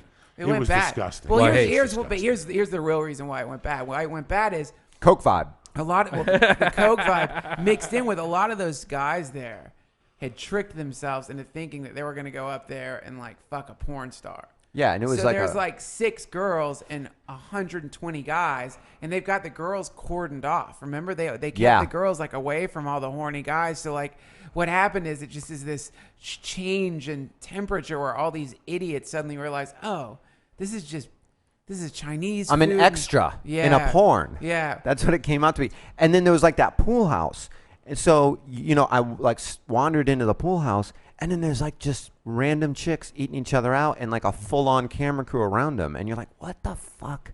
Where the hate that. fuck am I I? hate the silence of it. I hate the quiet of it. It's just such a creepy quiet when that shit starts Yeah, it's happening. the sound of boners. Yeah. You don't think you can hear a boner till you're at someplace like that, and then you hear a bunch of them. It's gross, man. If Joe Francis is listening, because he usually watches this, if Joe Francis is listening, you need to re-release a awesome copy of what just happened because he has it on tape somewhere. He's and I got think it. All of that. No, it would be wasn't on- Joe Francis. Joe Francis owns Girls Gone Yeah, Wild, but it right? wasn't Joe Francis. And- It was, like I said to you, it was an attorney from Beverly Hills that had an idea Oh.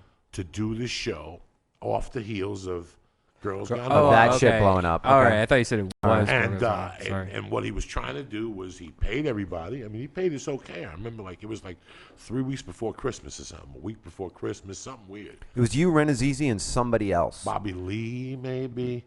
Was it? No. I don't think it was Me, Bobby Lee. Renz- Ahmed. It was Ahmed. Because Ahmed Yeah. was the one who got us the job. Yep, it was you, Ahmed, So and Ahmed Bobby Ahmed, Lee. and that's what I mean, Ahmed and said to Steve me. Renazizi. Because I said, Ahmed, what if we're trying to get on TV and they see this? And he's like, ain't nobody going to fucking see this. Yeah. But if they make money, you're going to make money. That was part of the deal with I the want to see attorneys and this. shit. But it was just horrendously bad. I remember talking to him like a year later, and they were still cutting Would you it. want it to be seen now, though, as a No, joke? No. As a joke now. No. There's no fucking joke, Brian. It's stupid. It's dumb shit. You know, when you come to L.A., sometimes you get movies and you put, but then there's these other people that come to you with these things and you shoot them and you look at them years later and you're You're like, why did I "Fuck, do that?" How did I need what? I need Coke money that fucking bad. Yeah. It's just, and it goes away by itself, Brian. That shit goes away by itself. Like even YouTube throws it off. Like when YouTube cancels your fucking shit, it's that bad. Because there's so many people, especially now, that have a camera. I get a call once every 10 days for the next big project. Yeah. And I make them take me out to lunch. I go, okay, let's talk about it. You know the restaurant over on Laurel Canyon on the second floor there? Let's do it there. I go there, I get the fucking steak, and I listen to the ear beating.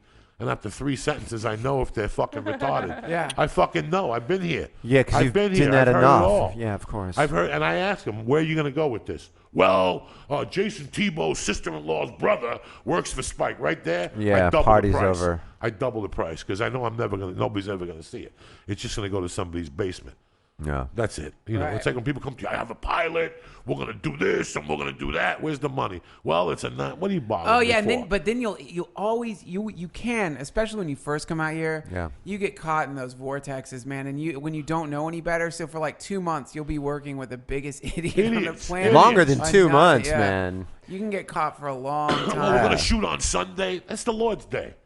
You know what I'm saying? Go fuck yourself. I'm going to shoot on fucking Sunday. I'm at home watching NFL, whatever. Even if there's no NFL. You know, these people want to take your time up to shit that's going to end up Yeah. on YouTube.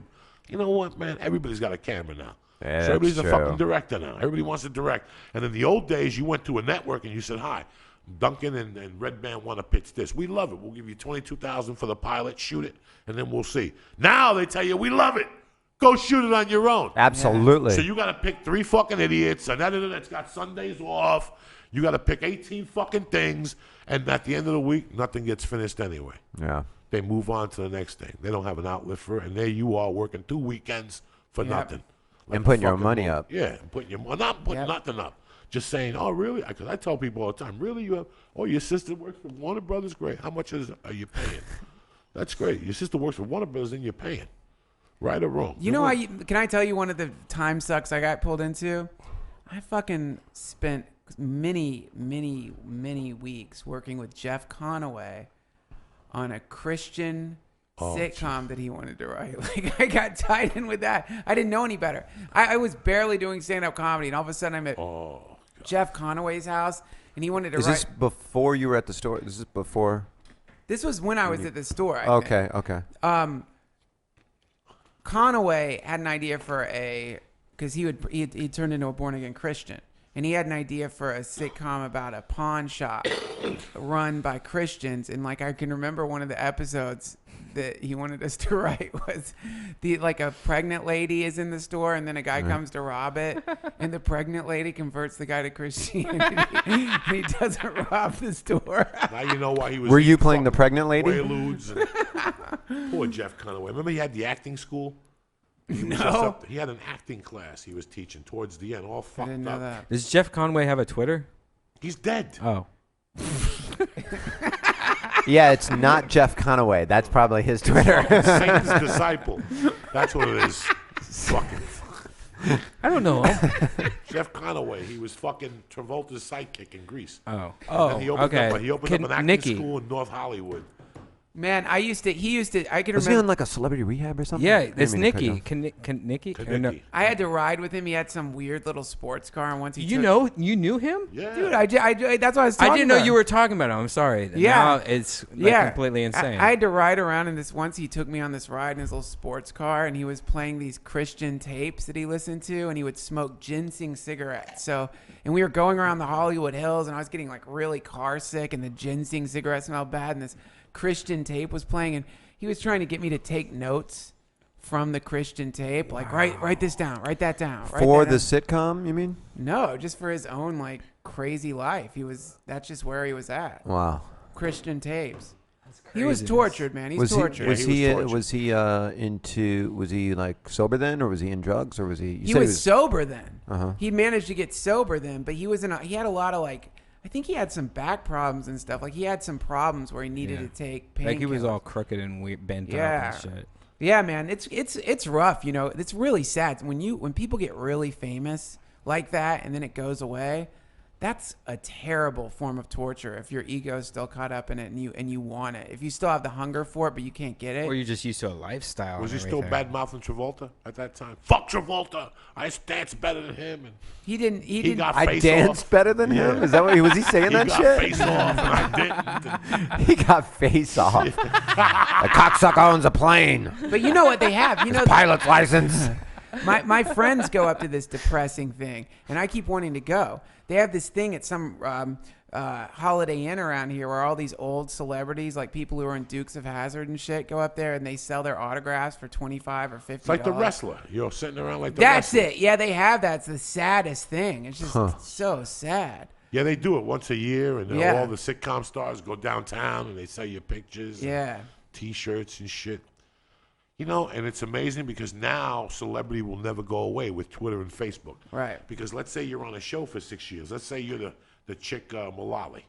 Right. Whatever, from, what's the show that got canceled? Will and Grace. Yeah. Right. Great fucking show. She was the fucking show. The show breaks. Under other circumstances, you just go away. Now you just go on Twitter, and worst case scenario, you got 6 years of syndication money. You just start a YouTube page and make your own videos and keep these fucking people. That's right. And they'll do everything you fucking agree to. Yeah. They love it. Yeah. If Steinfeld had this shit and what's his name, he wouldn't have fucking gone off on black people. Think it. Twitter could have saved Michael his life. Richards. Twitter and Facebook could have saved Michael Richards' life. He would have not had this hatred toward Negroes. Right. You think about that shit? Yeah. What do you think over there? I never think about it ever. That's why I love it. I gotta go piss real quick. I have to think about that. I have a show at the M Bar. I have to leave, so we have to end this podcast. I'm Let's sorry. We end go it. fucking Oh yeah, nowhere, we got to go to the cocksucker. M-Bar. What? Should we not end it? Should I just skip the M Bar and just be like, Yeah, you're here with your brothers. I got to go anyway. I don't. Might as Yeah. well end it. Walk around the corner. well, we all have to go. Where you go? I love you, No. cocksuckers. All right. Stay black. Joey Diaz, Trussell, Jayson Thibault. Where you at next week, Jayson Thibault? I know tonight tomorrow Comedy Store main room, and then I'm back here for another Death Squad show. There you go. Redban, where you at beside the Redban? We're here every week at the Ice House Comedy Club. Go to icehousecomedy.com and search for Death Squad. We have 1 or 2 shows a week. And don't forget to subscribe to deathsquad.tv and go to all-in-one. Vegas, and next weekend I'm going to be in Arlington, Virginia, at the Arlington Draft House. Kind of that. Make sure you got the phone number. It's on. It's. I just Arlington tweeted it. Draft House, February what? It's the next Friday, Saturday. I don't know what. I don't know. The 4th? Is that the 4th? No, it's the It is. the 10th and the 11th. The I 10th think. and the 11th. Around there. Whatever the fuck, around there. Look Don't it be up. I stupid. tweeted it. It's on my Twitter. And also for the new Joey Diaz CD, it's either you or the priest. Go to Payloads. The Payloads. Did you sneak in a church to take that photo? What's that? Did brother? you sneak in a church Yes, to I take that did. photo? Yes, I did. And, What happened? It'll be on iTunes next week, motherfuckers. Me and Duncan will be at Duncan, little Fidel Jr. will be in Vegas and at the Arlington Draft House. And Also 16th, Stand Up Live in Arizona. Me and Tim Tripoli will be there, and Tripoli and I will be at the La Jolla Comedy Store last weekend of March. is that a naughty show at Stand Up Live? Stand Up Live is a What's naughty the show. date? The 16th. The 16th of February? Yep. 16th of 16th. February. Stand Up Live. Go down. It's a great club, great venue, good fucking food, and Jayson Thibault will be down there slinging dick and giving out bubblegum, bitches. There you Yeah, go. that's right. All right, guys. Good night. Good night, Thanks guys. for listening.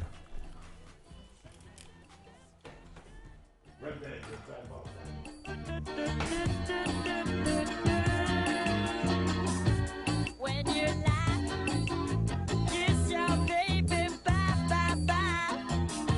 If you're true, the whole wide world will love with you. When we see nothing's wrong with you and me, time will tell. It might even ring a wedding bell. If you think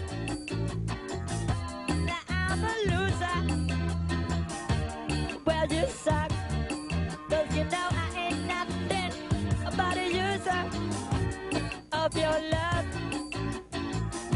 I can't get enough. But girl, it's true. The whole wide world is smiling with you. Push the little daisies and make them come up. Push the little daisies and make them come up. Push the little daisies and make them come up. Push the little daisies and make them come up. Sometimes I know